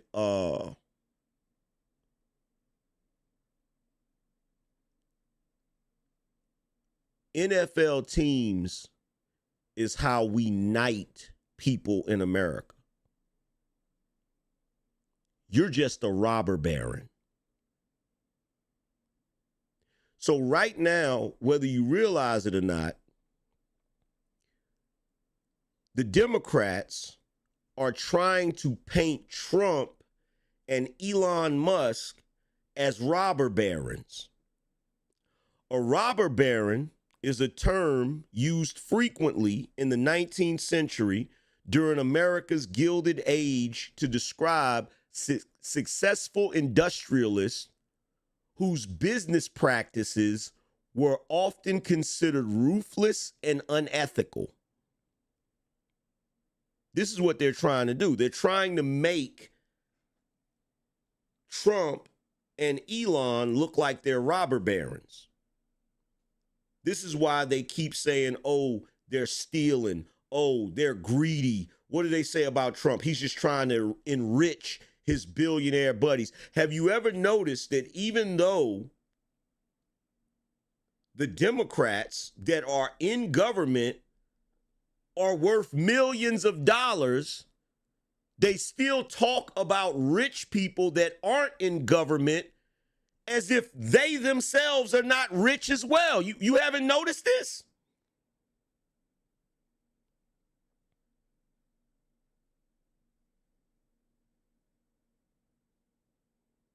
You haven't noticed this?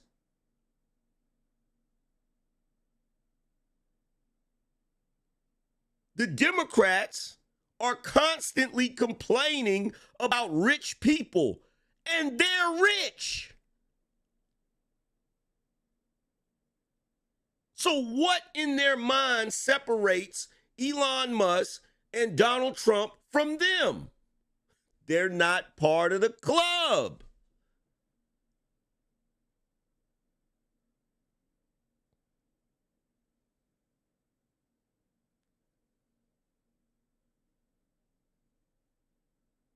They're not part of the club.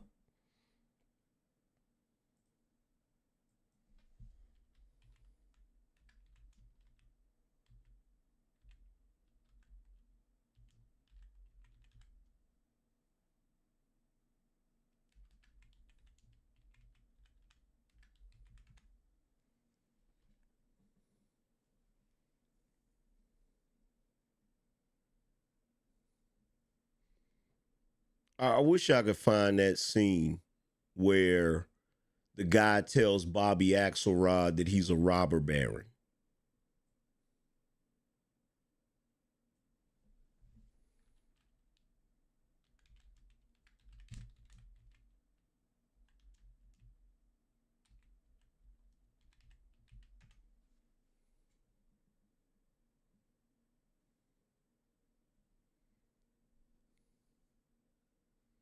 See, and this is the sad part. Now, if you watch the show Billions, I'm gonna tell you the truth. Not really the later seasons, but the first couple of seasons really gave away a lot of shit, right? Even though Bobby Axelrod became a billionaire, you can see the prejudice towards him when it came to industry. Because the entire reason he got on Chuck Rhodes' radar is because there was a beach house that was worth a bunch of money. That was like worth millions of dollars. And Chuck literally said he's not stupid enough to buy that house. And I'm sitting there like, if he got the money, why can't he buy it? That was my thought process. I'm like, he's a billionaire. If he has the money, why can't he buy it? Bobby Axelrod bought it anyway, right? And then because Bobby Axelrod bought it, Chuck started investigating him. Now, as I'm watching this, I'm starting to realize something. They're playing a game where if you're not part of the club, you're not allowed to do certain shit.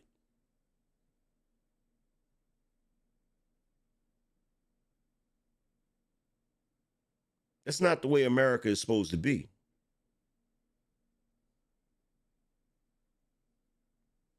That's not the way America is supposed to be. That's why to listen to Destiny give these sanctimonious speeches about centralized power and dictators and tyrants, it's laughable. It's laughable.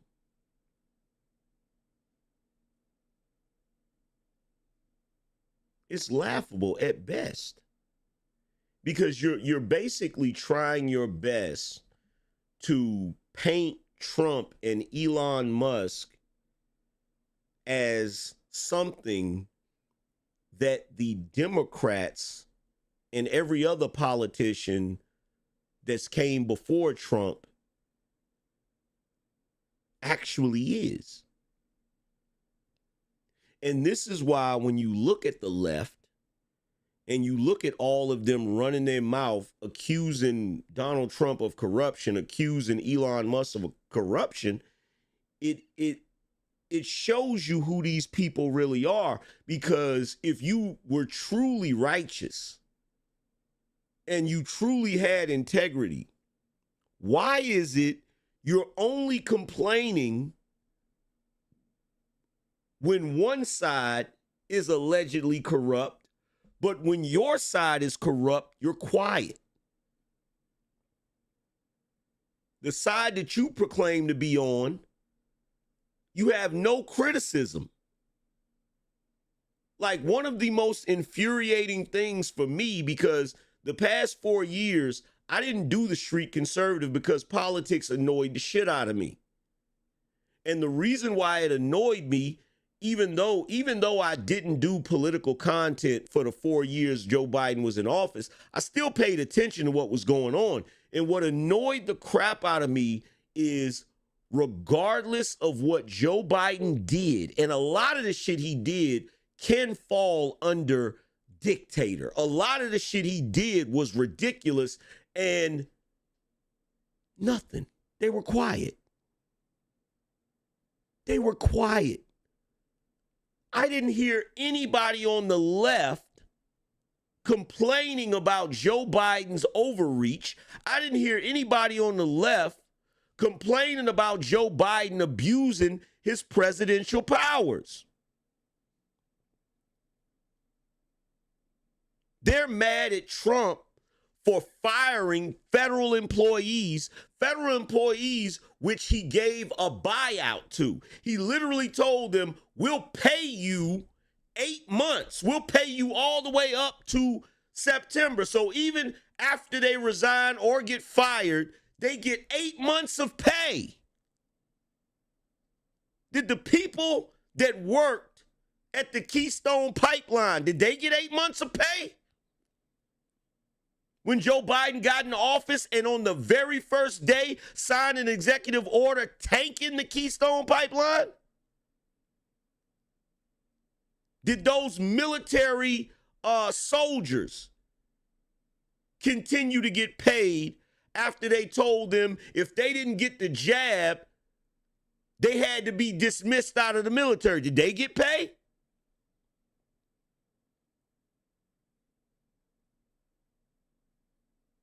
What about the countless businesses that folded because of the lockdown? Did they get paid?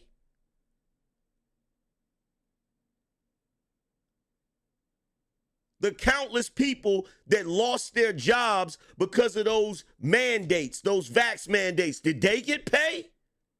But guess what? Nobody on the left gave a shit about that. Nobody on the left cared about the lives that he destroyed with those policies. Nobody cared. They didn't have anything to say. But they're mad at Trump for firing federal employees that he's given 8 months' pay to.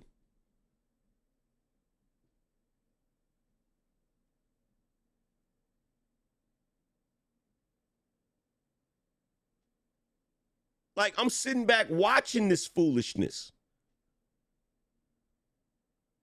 They didn't care what Joe Biden did. And the right, those of us on the right, most people in government on the right was terrified to even say anything. If that's not a tyrant, I don't know what is. Because right now, the way the left is acting towards Trump, all the protests, all the sitting on the news and calling him a criminal and all of this crazy shit, we wasn't allowed to do that to Joe Biden. You couldn't say shit about Joe Biden out of fear of being canceled, banned, or even worse, prosecuted. They prosecuted Rudy Giuliani. They prosecuted Steve Bannon. He went to prison. And they was trying to put Trump and a number of his people in prison. How is that not a tyrant?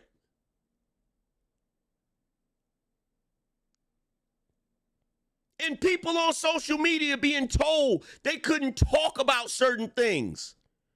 You couldn't talk about the jab. You had to be careful about what you said about the pandemic. You had to be careful about what you said about Ukraine.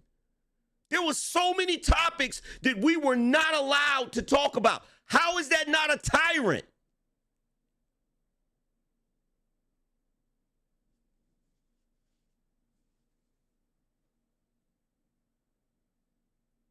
How?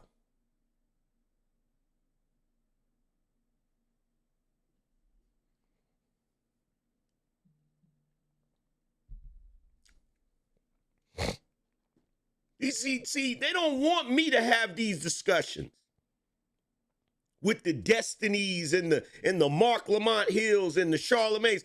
I would destroy them. I would destroy them in a debate. Because a lot of the things I'm going to say, see, this is why this is why the right, this is why y'all catch so much hell with the left. Because every time you get into a debate with them, they hit you with a bunch of rhetoric about Donald Trump, and they get you on the defensive defending Donald Trump. Instead of you saying, hold up, we're not going to talk about Donald Trump. Y'all done talked about Donald Trump long enough. Let's talk about Joe Biden. I don't know if you've ever noticed that, but the people on the left never want to discuss Joe Biden. They only want to talk about Trump. Nah, we're not talking about Trump. Let's talk about Joe Biden. Let's talk about all the government officials that recognized that he was in mental decline the moment he got in office. Why wasn't that called out?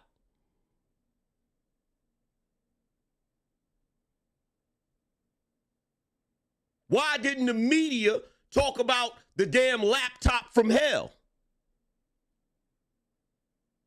Tell you something else that they've glossed over. And don't nobody want to talk about the fact that he pardoned his entire damn family with preemptive pardons.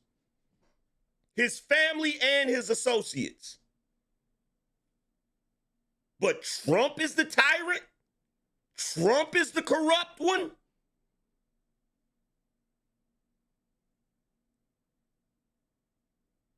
And you know how they're treating it? They're treating it like, well, Trump got elected. Y'all got the House. Y'all got the Senate. Just be happy with your victory. What? Nah. No. Somebody needs to answer for those 4 years. And guess what? If nobody answers for those 4 years, then none of you can tell me that the president isn't like a king.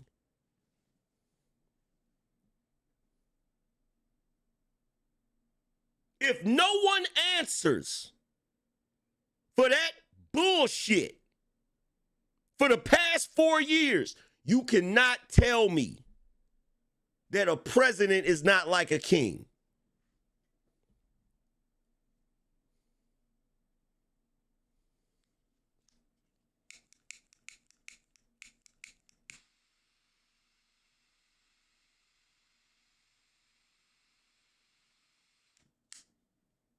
You can't tell me that.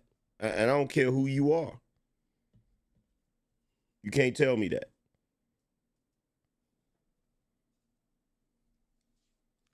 Because what I'm waiting on,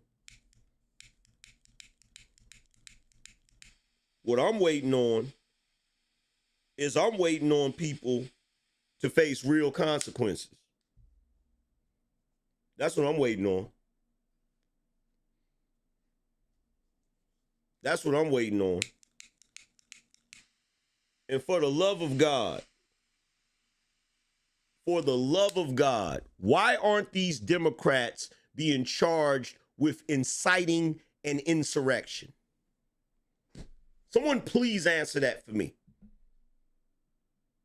They're on TV every day, basically saying out of their mouths that they're trying to usurp Donald Trump's power. How are they not a threat to democracy?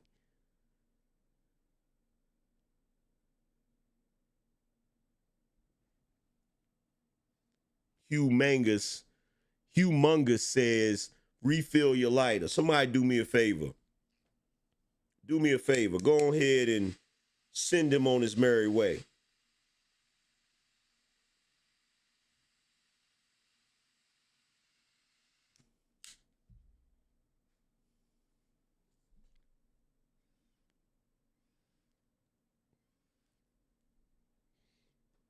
See, I love this country. And I believe wholeheartedly that the Constitution of the United States is one of the most genius documents that was ever created. The way we have structured government is genius. It is genius. I don't mind the back and forth between the Democrats and the Republicans because that's how you get the balance. That's how you get the balance. Now, of course, there are issues with the Constitution back in the day that have been rectified. Of course, I'm talking about the 3/5 of a human being. That's the only problem I have with the Constitution.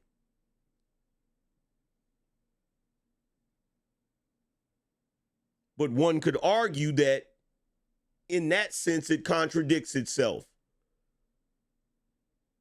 Because it basically says in the Constitution that all men are created equal. So that 3/5 of a human being part should have never been in there. And if you know your history, you know they fought over that. My problem is I cannot stand when people in 2025 sit around and pretend that everything is above board in our government today. I can't stand when people sit around and pretend that they are actually adhering to the Constitution.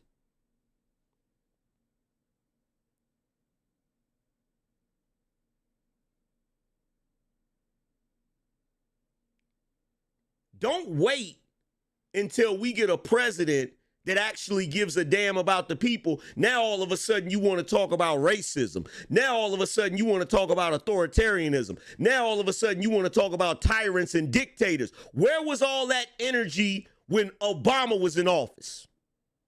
Where was all that energy when George W. was in office? Where was all that energy when Bill Clinton was in office? Where was all that energy when Bush Sr. was in office?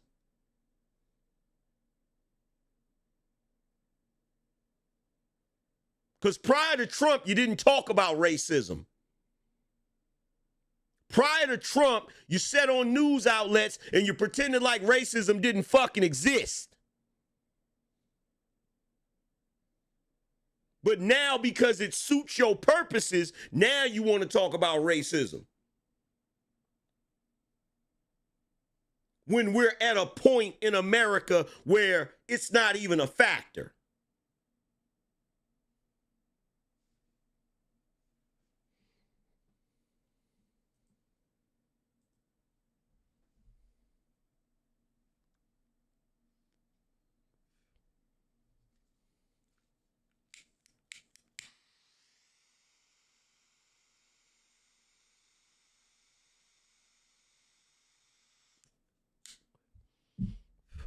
You're not going to sit here and tell me that Elon Musk is stealing. You're not going to sit here and tell me that Trump is trying to enrich himself and his billionaire friends when you don't give a shit about why all of these Congress people are millionaires.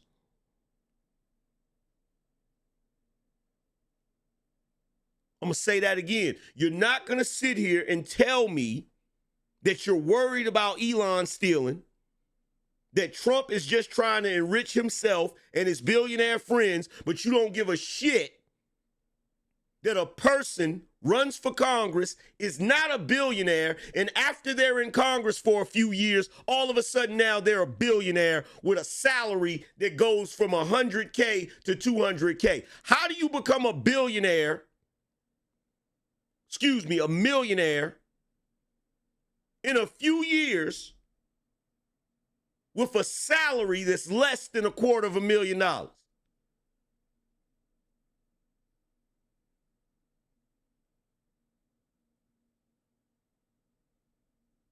I would imagine being a congressperson is a full-time job. So it ain't like you got time to be on the moonlighting, running some other type of multi-million-dollar business. So where'd it come from?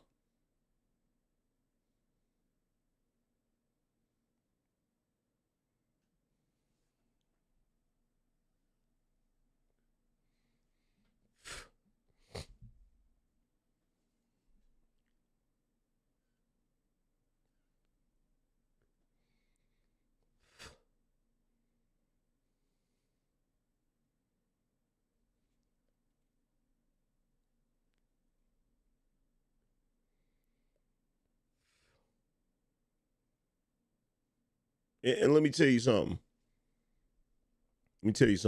All the money they collect from us, all the money they claim they're putting into cities and all of this shit, America is steadily declining and has been steadily declining for a long time now. I'd say going all the way back to the damn late 90s. I ride around here and half the time, I don't even recognize this city. This city used to be a really nice looking city, a very well kept city. Now, there's trash everywhere. Certain areas, they're not cutting the grass. You got empty businesses.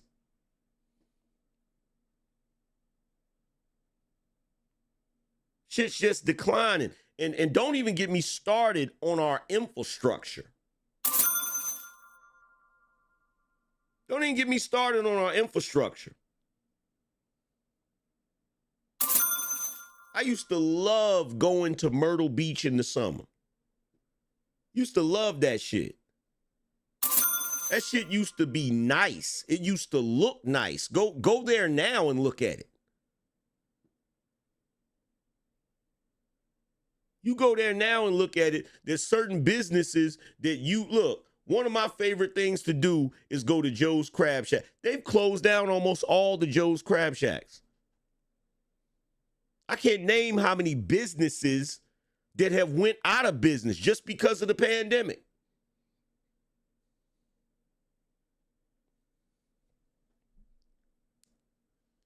And then we find out later that they didn't really have to lock shit down. So that's countless businesses gone that probably ain't never coming back. Have you went into a mall lately? I don't care what city you live in. Have you went into a mall lately? Malls used to be bustling with people. Malls used to be filled with businesses. You go in the mall now, look like a damn ghost town. And let me tell you something. That's not just because people shop online. That is an indication of where we're at in our economy.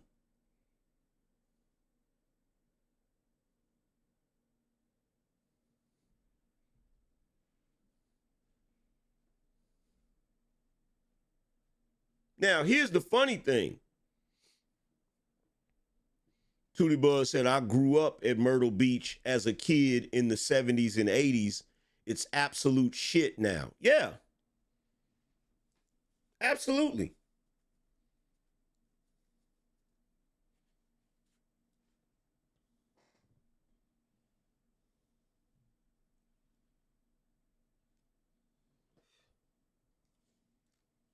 But guess what? Guess who's supposed to answer for all of that shit? Take a wild guess who's supposed to answer for all of that shit. The most hilarious thing about all of this crap that's going on right now is Jasmine Crockett, Al Green, Elizabeth Warren, Chuck Schumer, the whole host of Congress. You don't got time to be worrying about what the fucking president is doing. Your ass ain't been doing your job. You don't have time to be protesting Doge and worried about Elon and worried about President Trump. He just got in office. Your ass been in office. You've been presiding over the decline of America. And if the American public had any damn sense,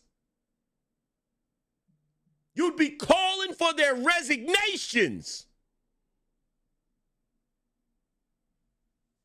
They're too worried about foreign aid going to help other countries while their country is turning into a smoldering crater.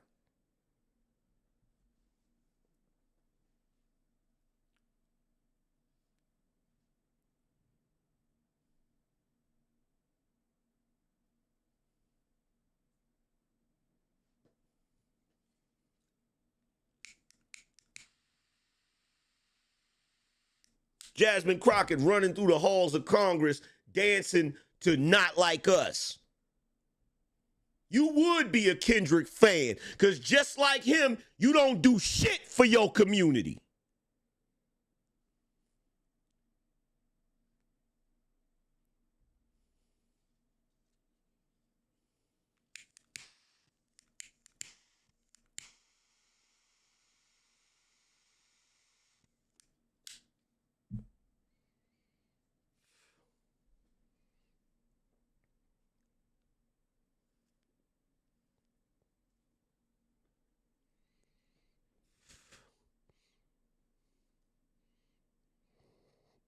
Miss Beth said they believe they are untouchable. Yeah, because they believe they're royalty. They believe they're royalty. There was a time where a politician, if they were out in public and the people walked up to them and asked them questions, they would stop and talk to the people. Now, when the people walk up on them, they're out there with security guards, like they got their own security detail, like they're the president. And the people ask them questions and they just walk and look straight ahead. They don't even acknowledge the people. They don't even acknowledge them. Don't even acknowledge them. And the security's like, could you move out of the way, please? Move back, move back. They don't even acknowledge them.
Yo, shout out to Javier. He said tuition. Shout out to Miles. He said, Cook AM, we need this Sigma rant and logic.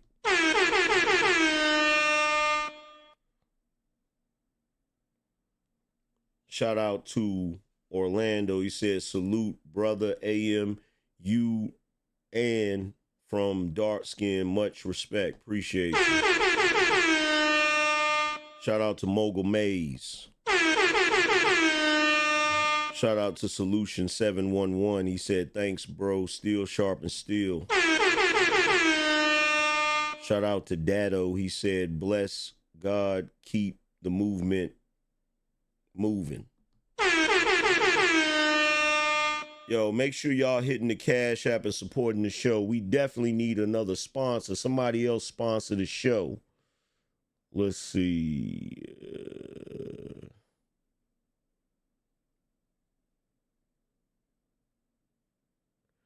Shout out to Johnny. Appreciate you, fam, on the Venmo side. Johnny says, showing love to my fellow Gen Xer, the latchkey generation. $50 boss up. Stack up and match up.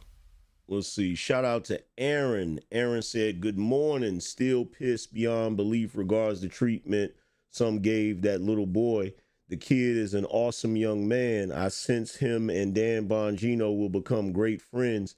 Atlanta Fed forecast a negative 2.8% GDP for quarter one this year, and maybe the same through quarter two, which is June 30th. Trump mentioned this in his speech, as there will be a reset as they try to right side everything.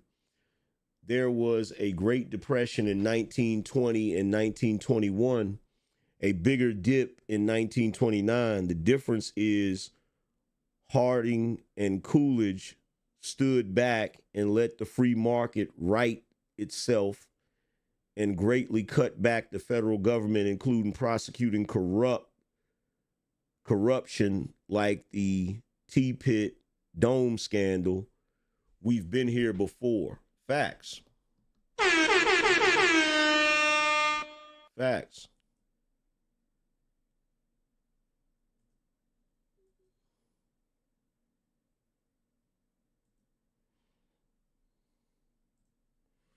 Shout out to King Cato. He said it's how you network yourself. Don't put limitations on your success.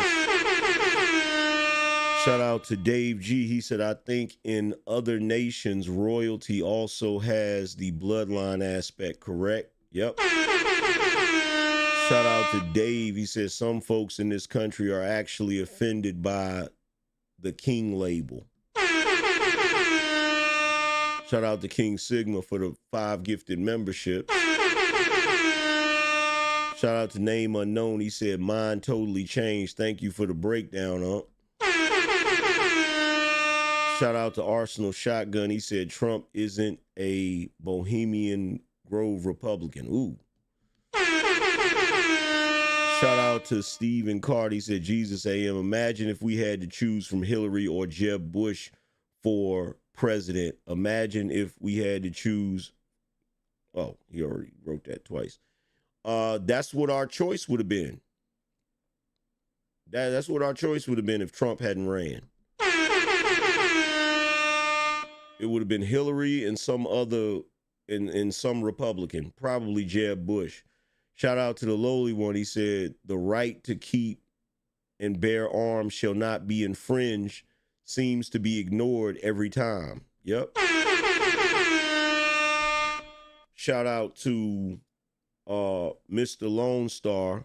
Says, seeing folks being anti-American while living in America is like talking ish to your wife every day and expecting your sex like to become exceedingly better. How does that work? Facts.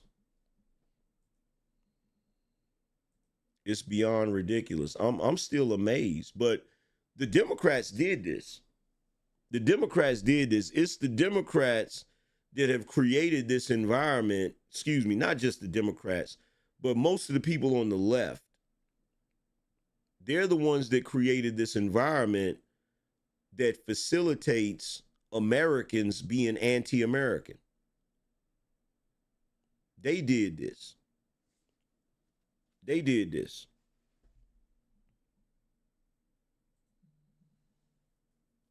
They did this crap. And they're pushing a lot of that crap in colleges. Shout out to Melissa. Said, great work. Appreciate you. A lot of this shit they're pushing in colleges. This anti-American rhetoric. But it's amazing to me because the premise and how they basically set up the anti-American rhetoric is by saying that the government is corrupt. And just to show you how the cognitive dissonance works, how can the Democrats tell you that you shouldn't trust government and they're in government? How are the Democrats telling you, how are the leftist Democrats telling you to hate the American government and they're in the American government?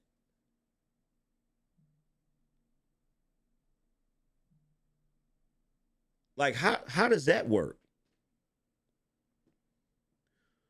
007 said, AM, what do you think he can do to get that out of the colleges? It's simple. Cut funding. Cut funding. That's all he had to do. Any colleges that are teaching communist and woke ideology will lose funding.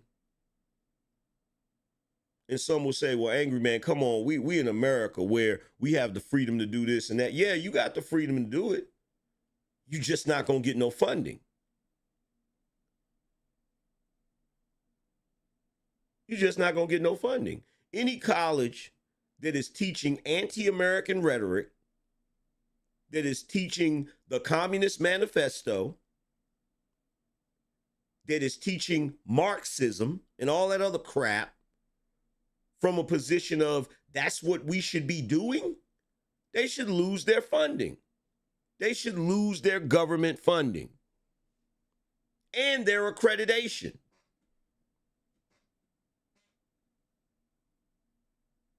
They should lose their government funding and their accreditation. When back in the day, when you look at colleges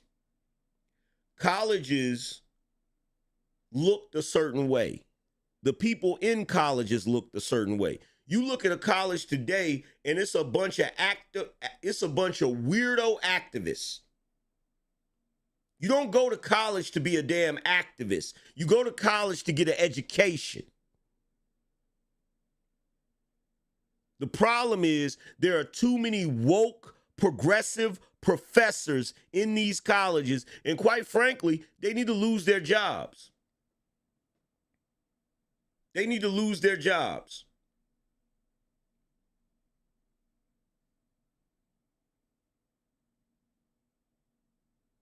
Because that's how all of this is coming about.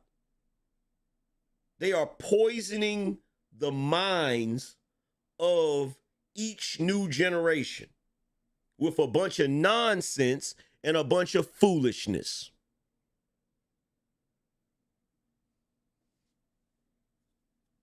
You got people going to college not to get an education, but to get an identity crisis. Why are they confusing? Look, here's the thing. When you go to college, you're still young, you're still impressionable. In other words, you are still at that age where you can easily be manipulated. And that's what's going on. And that's what's going on. It's ridiculous. It's ridiculous.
You know, the interesting thing, that I'm noticing is that I thought when Trump won the election that we all won. I thought the fight was over. I'm now realizing that the fight is just beginning. It's just beginning. It's just beginning because at the end of the day, the foolishness that they got going on, it gotta be it gotta be cold. It gotta be stamped out. It gotta be stamped out. There is no ifs, ands, and buts about it. It's gotta be stamped out. There's no way around it, because at the end of the day, this country cannot stand up under the weight of all of that bullshit. It can't. It cannot. It cannot. And I hope and pray to God. Oh my God. I'm looking at the approval ratings for Trump, and I'm looking at the approval ratings for the Democrats. I'm hoping that going into these midterms, I hope we end up getting a supermajority. Because the last thing we need is to lose either the House or the Senate. If we can keep the House and the Senate for these entire 4 years, we might be able to do something. Because some of these changes that Trump is making, it will all be for naught if he cannot get these changes institutionally. We can't just stop at executive orders. We definitely need, and really be truthfully honest, if we're being honest about this situation, this is what we need. What we need is to maintain the House and the Senate for these entire 4 years. Trump needs to get some of this stuff passed in Congress. He needs to present bills and get them passed into law, some of these changes that he's made. And we need J.D. Vance for 8 years. We need J.D. Vance for 8 years.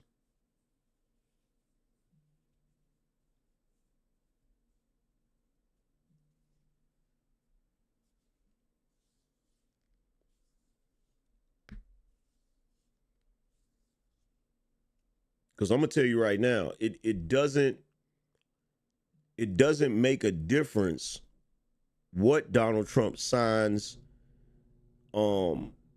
as far as executive orders if you do not institutionalize these changes.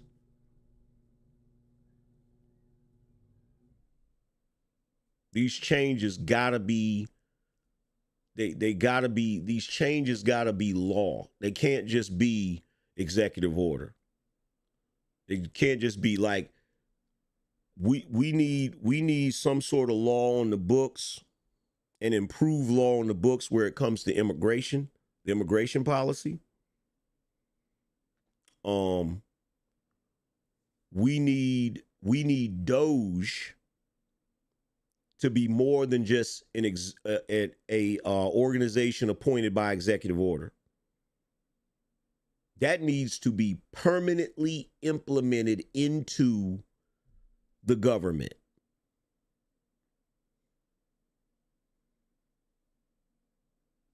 Permanently implemented into the government.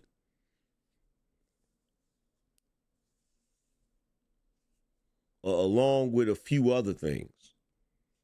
There definitely needs to be some laws to put a stop to this woke foolishness.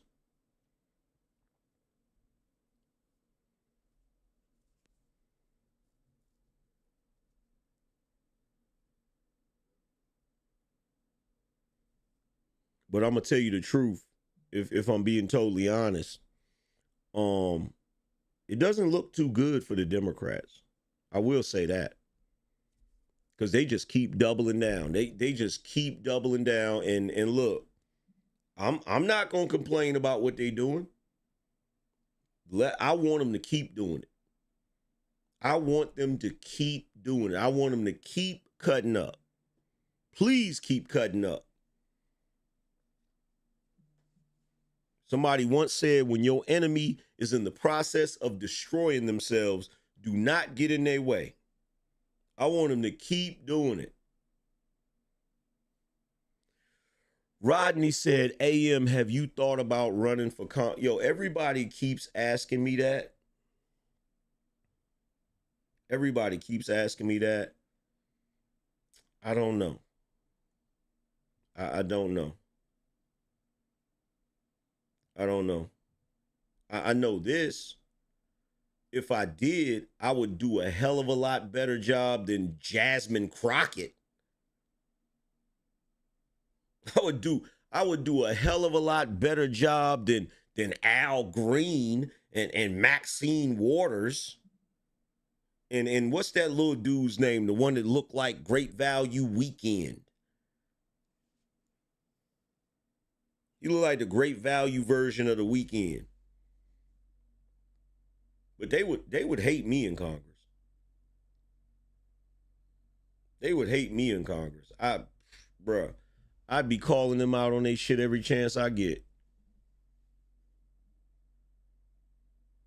They would hate me in Congress. The only reason why, ever since, I never even thought about nothing like that. But ever since people have been saying it on my channel, I thought about it. And I'm going to tell you the truth. I would probably hate it.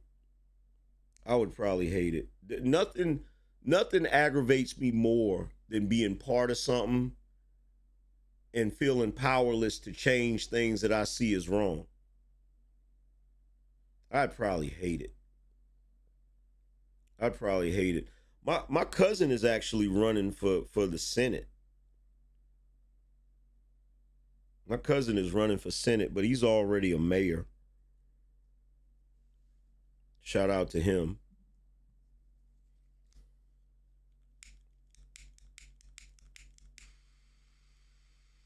I'll probably chop it up with him at the family reunion. But it's not surprising me that he's doing that because he did everything the right way. He went to college, graduated college, became a member of certain groups and stuff. And, then he went on and became, he's an engineer. He worked for NASA and Lockheed Martin. Then he went on to become mayor. Now he's trying to become a senator. He did everything the right way. I can't take nothing from him. He did everything the right way.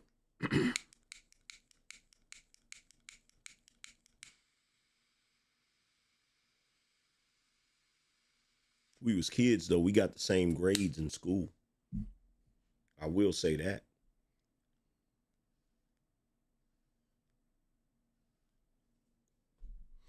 When we were kids, we got the same grades in school.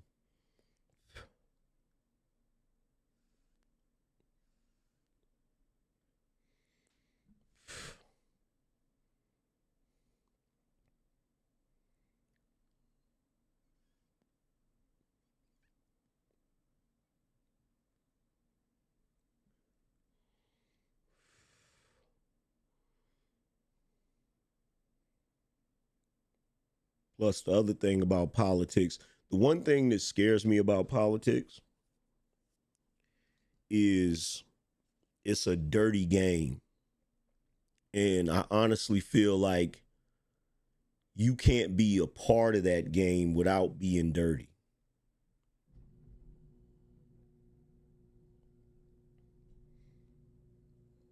That's why Trump is catching so much hell.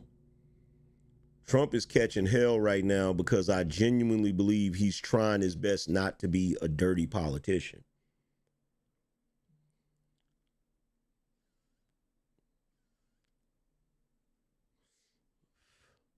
And I got too much integrity for that shit. I honestly feel like, if I was in that position, I would have issues because it's hard for me to go against something I believe in. It's very difficult for me. It's very difficult for me to go against something I believe in. It's very difficult for me to bite my tongue. So I know the type of game they play at that level. I'd be putting myself in danger. You know what I'm saying? Because I'm not going to be the type of person that's just going to sit back and watch people, you know, and whenever you have like a righteous cause in government, you know, that's when they start trying to put dirt on your name and trying to, you know, accuse you of shit that you didn't do, and, you know, all types of shit like that, man. Shout out to Mr. Lone Star. He said, why is it that all black Congress members are representing the hood, but the hood never gets better? Because they ain't shit. That's why. Because they ain't shit. In order for a black person in Congress to fix the hood, they have to stop acting like there's nothing wrong with the hood. Most of your government officials that are from the hood, that are black, they act like the hood is that way because of white people. They don't want to call out their own people. And to be truthfully honest, black people are so spoiled now that they expect their government officials to turn a blind eye to all the bullshit they do in the hood. Because the moment you start talking about what they do in the hood, they're going to call you a sellout. They're going to attack you because there's too many black folk in government that pander to the worst of the black community. They pander to the worst of the black community.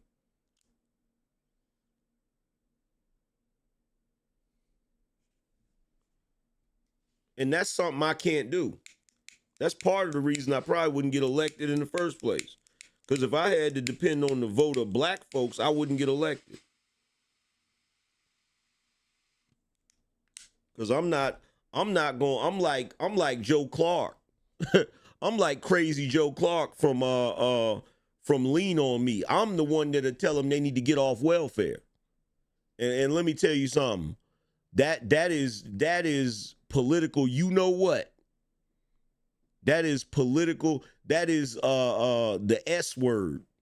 You feel me? As a black politician telling them they need to get off welfare, that's the fastest way to tank your political career. That's the biggest problem with the black community. You can't fix the black community because you can't acknowledge the problem. Everybody knows in order to fix any problem, you first have to acknowledge that one exists. And the black community refuses to acknowledge that out-of-wedlock birth is a problem. They refuse to acknowledge that single mother homes is a problem. They refuse to acknowledge that people living on welfare that are able-bodied people that can work is a problem. They refuse to acknowledge that gang violence is a problem. They refuse to acknowledge it. How do you fix some shit that people act like ain't a problem? You can't. You can't do it.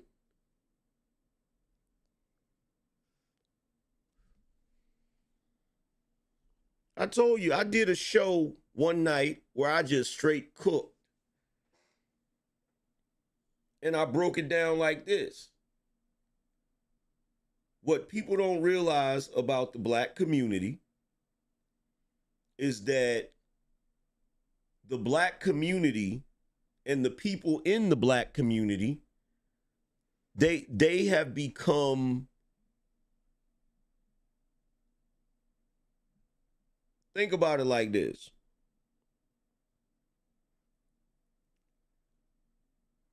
You look at a pig, right? You look at a pig in a pig trough. And the only reason I know about this is because, you know, back in the day, my grandmother had brothers, you know, that was in the country. They raised pigs and shit, right? And one thing you notice about a pig is they love to wallow. A pig loves nothing more than to roll around in the dirt and wallow in filth. And unfortunately, when it comes to debauchery, the black community loves to wallow in debauchery. They love it. I'm off code right now for even saying this shit. There's black people watching right now that's mad because I'm saying this shit, but it's the truth. Black folk in the black neighborhood love to wallow in debauchery. They love to wallow in foolishness. And you can't stop them. You can't stop him. He said Larry Elder keeps running into that. Of course he does. Of course he does. Larry Elder refuses to kiss black people's behinds and tell them what they want to hear. Larry Elder tells them what they need to hear. He tells them the truth, and they don't like that shit. They don't like that shit. They like for people to lie to them. They like for folks to lie to them, and that's the reason why you can't fix the black community. There's no fixing it. There's absolutely no fixing it. If the black community was actually about something, I'd be a millionaire right now. If the black community was actually about something, I'd be a millionaire right now.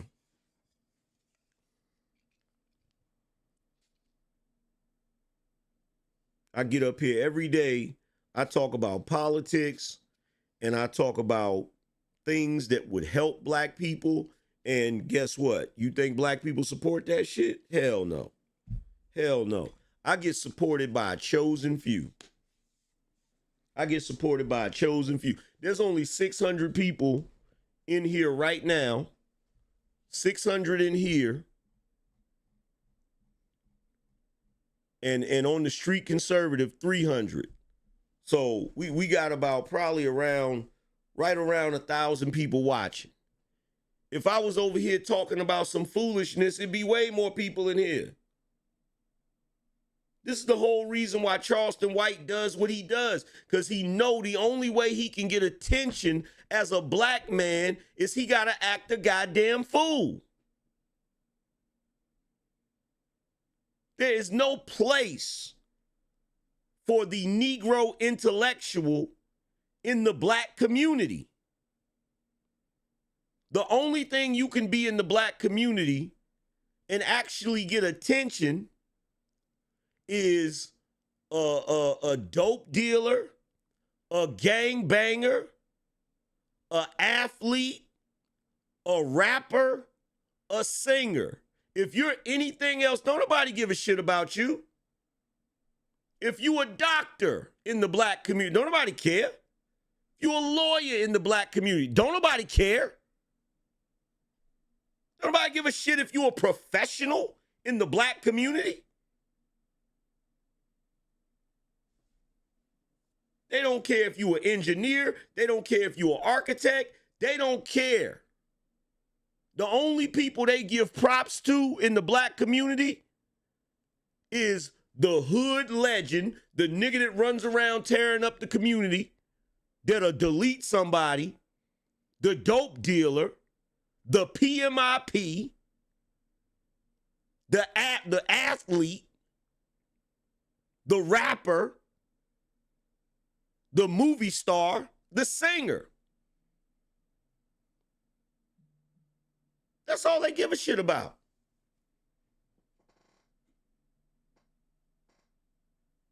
That's all they give a shit about.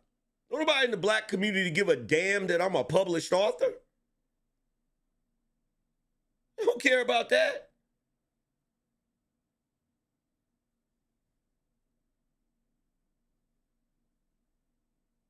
They don't care about that. I get on panels with black people all the time. They tell me flat out, don't nobody care about your 700 and some thousand subscribers, Angry Man. If I was any other race, I'd be getting praised for that shit. If I was any other race and I went on somebody's panel, they'd be like, well, we got a special guest on the show today. We got Angryman, who's almost at 1 million subs, and he's a published author. That's how they would introduce me.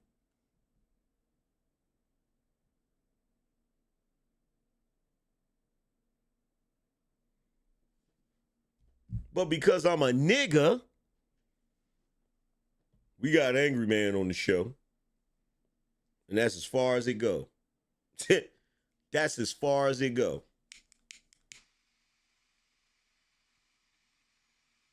Hell, I'm one of the only niggas on YouTube that has a brand. These niggas don't got no brand.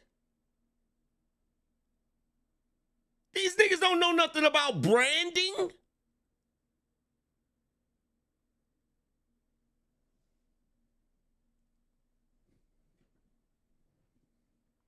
They don't know shit about branding.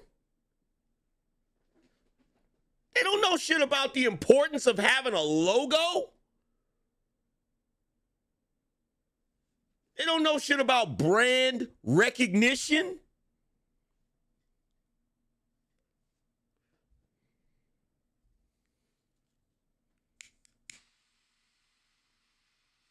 They damn sure ain't gonna kick out no money and get no custom-made sign.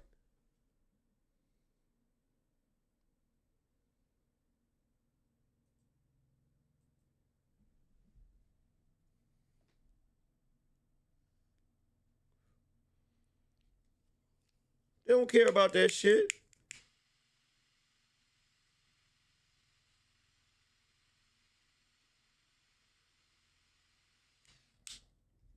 And look, I don't trip about it. I just position myself.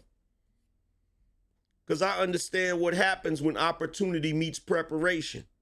I've already got the preparation. I'm just waiting for the opportunity. Already got everything in place. I got a brand.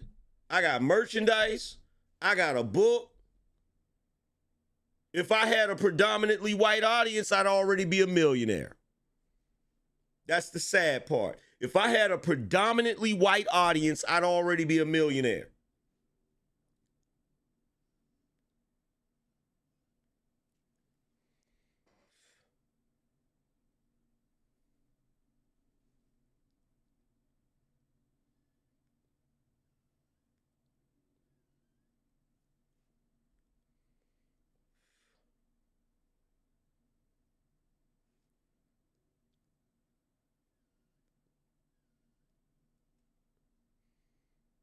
And it's sad. It's really sad. You think it wouldn't give me a great swell of pride to know that I'm self-made and the people that lifted me to the level of a millionaire was my own people? You think I wouldn't feel a great swell of pride for that? But I know it can't happen. The only way I could be hoisted to that level is I'd have to be a rapper rapping about selling drugs and gang banging and violence. Or a movie star that plays a drug dealer gang banging and engaging in violence. Or an athlete that plays sports that rocks tattoos, braids, and jewelry like I'm a gangbanger, drug dealer that engages in violence. The only way I sit back and watch on YouTube as other niggas have channels that's completely hood channels where they talk about nothing but ignorant shit, they do bigger numbers than me. Because the only way to get black people to support you and love you is you got to be in the debauchery with them. You have to wallow in the filth with them. Because if you don't, you're not one of them. Niggas don't come over here and say you ain't black because I'm light-skinned or because they think I look Latino. That's not why they say that shit. They pretend that's why they say that shit. The real reason why they say that shit is because I don't operate like them.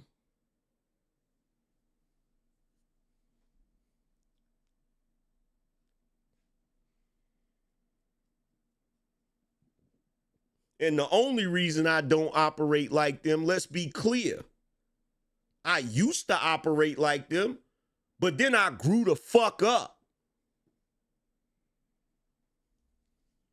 Then I grew up. You still got niggas running around on panels talking about some angry man. All you do is talk about black women. I barely even talk about black women.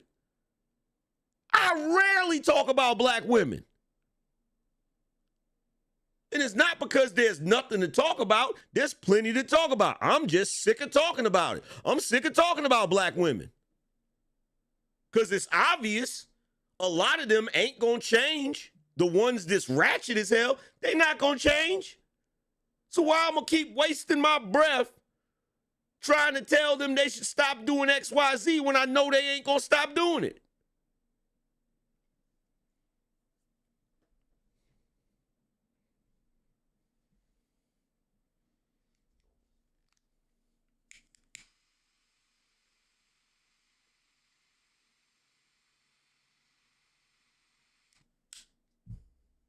And the funny thing is, when I go on panels, they love to bring that up. You always talk about black women.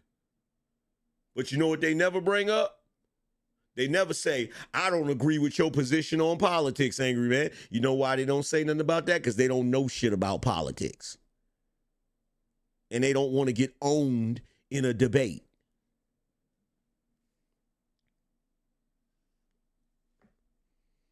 I've never went to a panel and somebody said to me, hey, angry man, I don't agree with your position on entrepreneurship. Hey, angry man, I don't agree with your position on masculinity. Hey, angry man, I don't agree with your position on politics. The only thing they say is, all you ever do is talk about women. Shut your goofy motherfucking ass up. I rarely talk about women. When's the last time you looked at my show?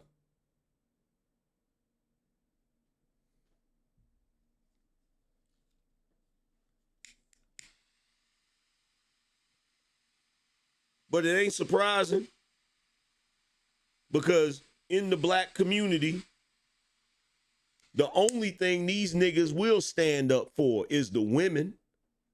That's the only thing these niggas will stand up for is the women. And the saddest part is they don't even stand up for the good ones. They stand up for the worst ones. It's the only thing they're willing to do, which goes right back to what I just said. They only care about debauchery. They only care about wallowing in foolishness.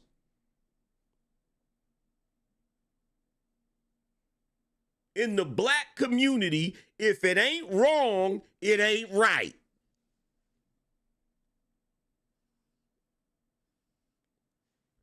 Want me to say that again? In the black community, if it ain't wrong, then it ain't right.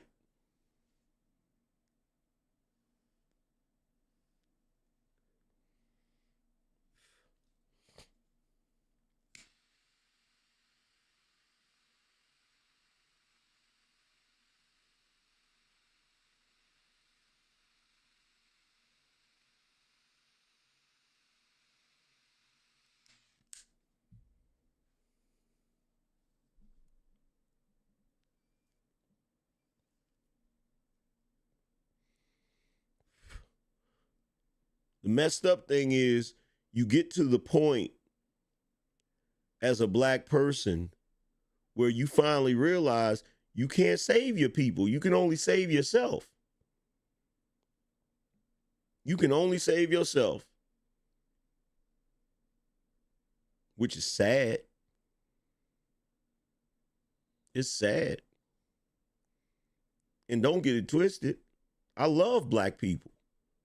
I just don't make excuses for black people.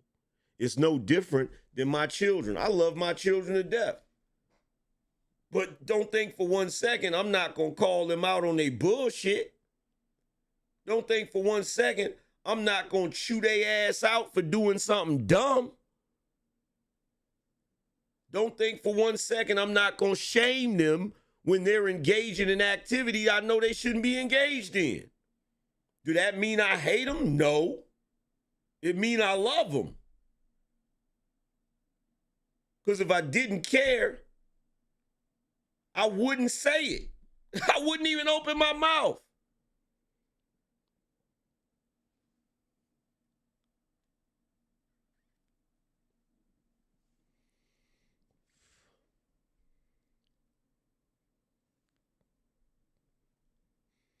Get mad at me when I critique black women.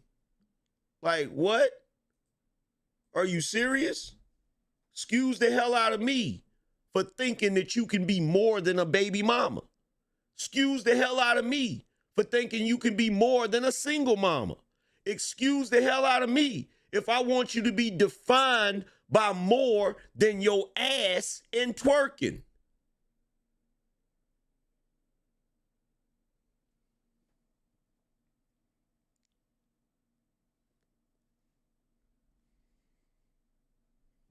Excuse the fuck out of me for expecting more out of you than you expect out of yourself.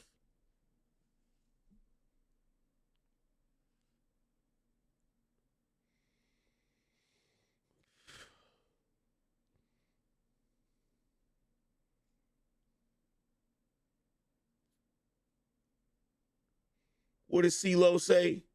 He said, at one time, my mind just couldn't conceive.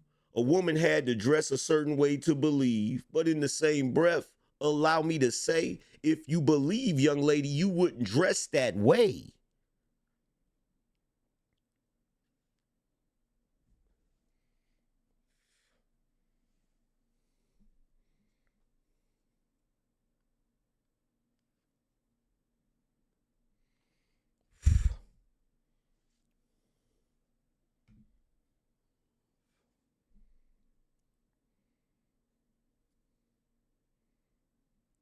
Oh, yeah, here's the other thing they never bring up. They never bring up when I get up here and chew out the men. They never bring that up. They never bring that up. If I get up here and go in on the men and say these men is acting like little boys and they need to step their game up and they need to stop making excuses and get out here and compete and actually have a purpose and all, they niggas don't bring that up at all. They don't bring that up at all.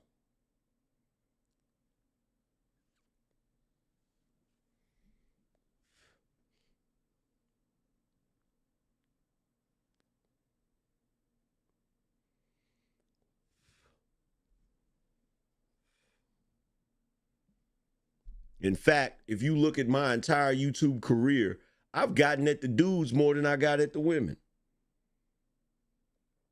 If you really sit back and think about it, I've gotten at the dudes more than I've gotten at the women, which is the main reason why the black manosphere had so much of a problem with me. If I was the type of dude that only went in on women 24/7, I would have the utmost respect from the black manosphere. Period. If all I did was go in on women, especially black women, 24/7, hard in the paint, they would have been crowned me their king. And that's facts.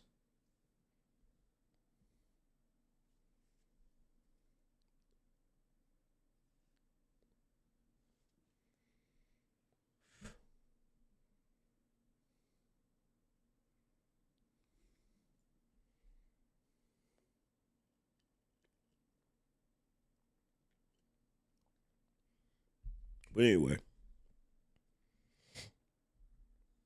I digress. Shout out to Big Mike. He said, preach, brother, so true. Shout out to Ambush. He said, not like us equal not broke like us.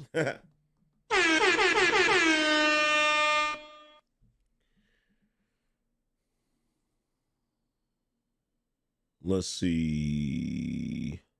Shout out to Jerome. He said, for the shoe. Shout out to Famous Davis. He said, it's hilarious. Jasmine Crockett is talking all that about who's rich and who's robbing who, when that hooly whose salary is $173K, but has assets valued over $9 million. Every politician needs to be federally audited so we can see who's robbing who. Click, clack. Facts. Shout out to Big Rig in the building. He said, I love you, fam. Real shit. Hey, man, I appreciate you, bro. Appreciate you, fam.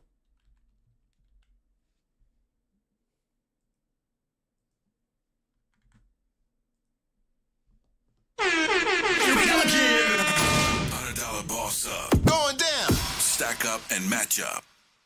Appreciate you, fam.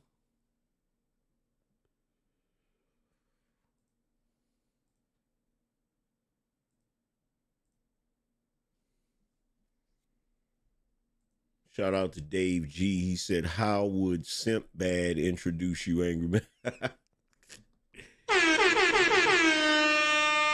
He wouldn't. That's the thing. He wouldn't. Shout out to Big Rig. He said, dude, you changed my perspective on a lot of things. I appreciate you, bro. Hey, man, I appreciate you, fam. Real talk. But yo, I've been on here long enough, man. Shout out. And matter of fact, where is Big Rig at? Big Rig, you already got a...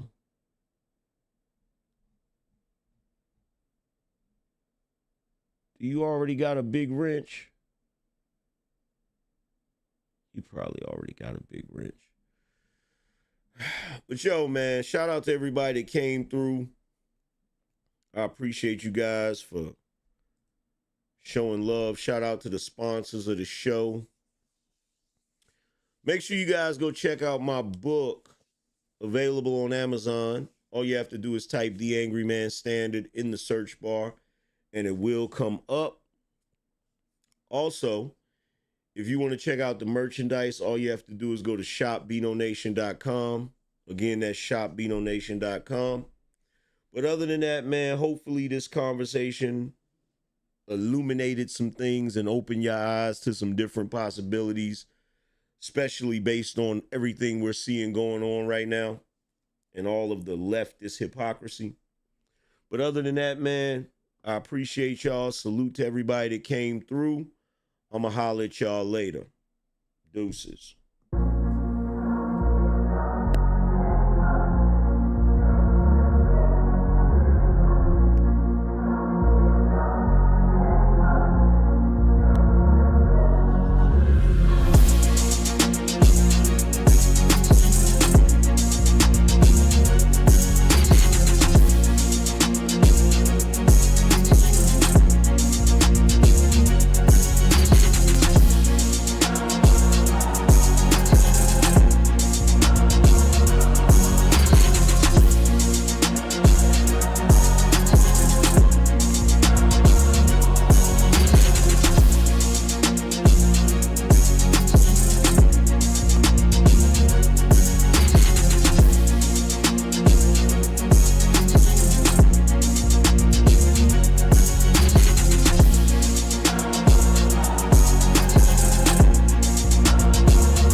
your profession?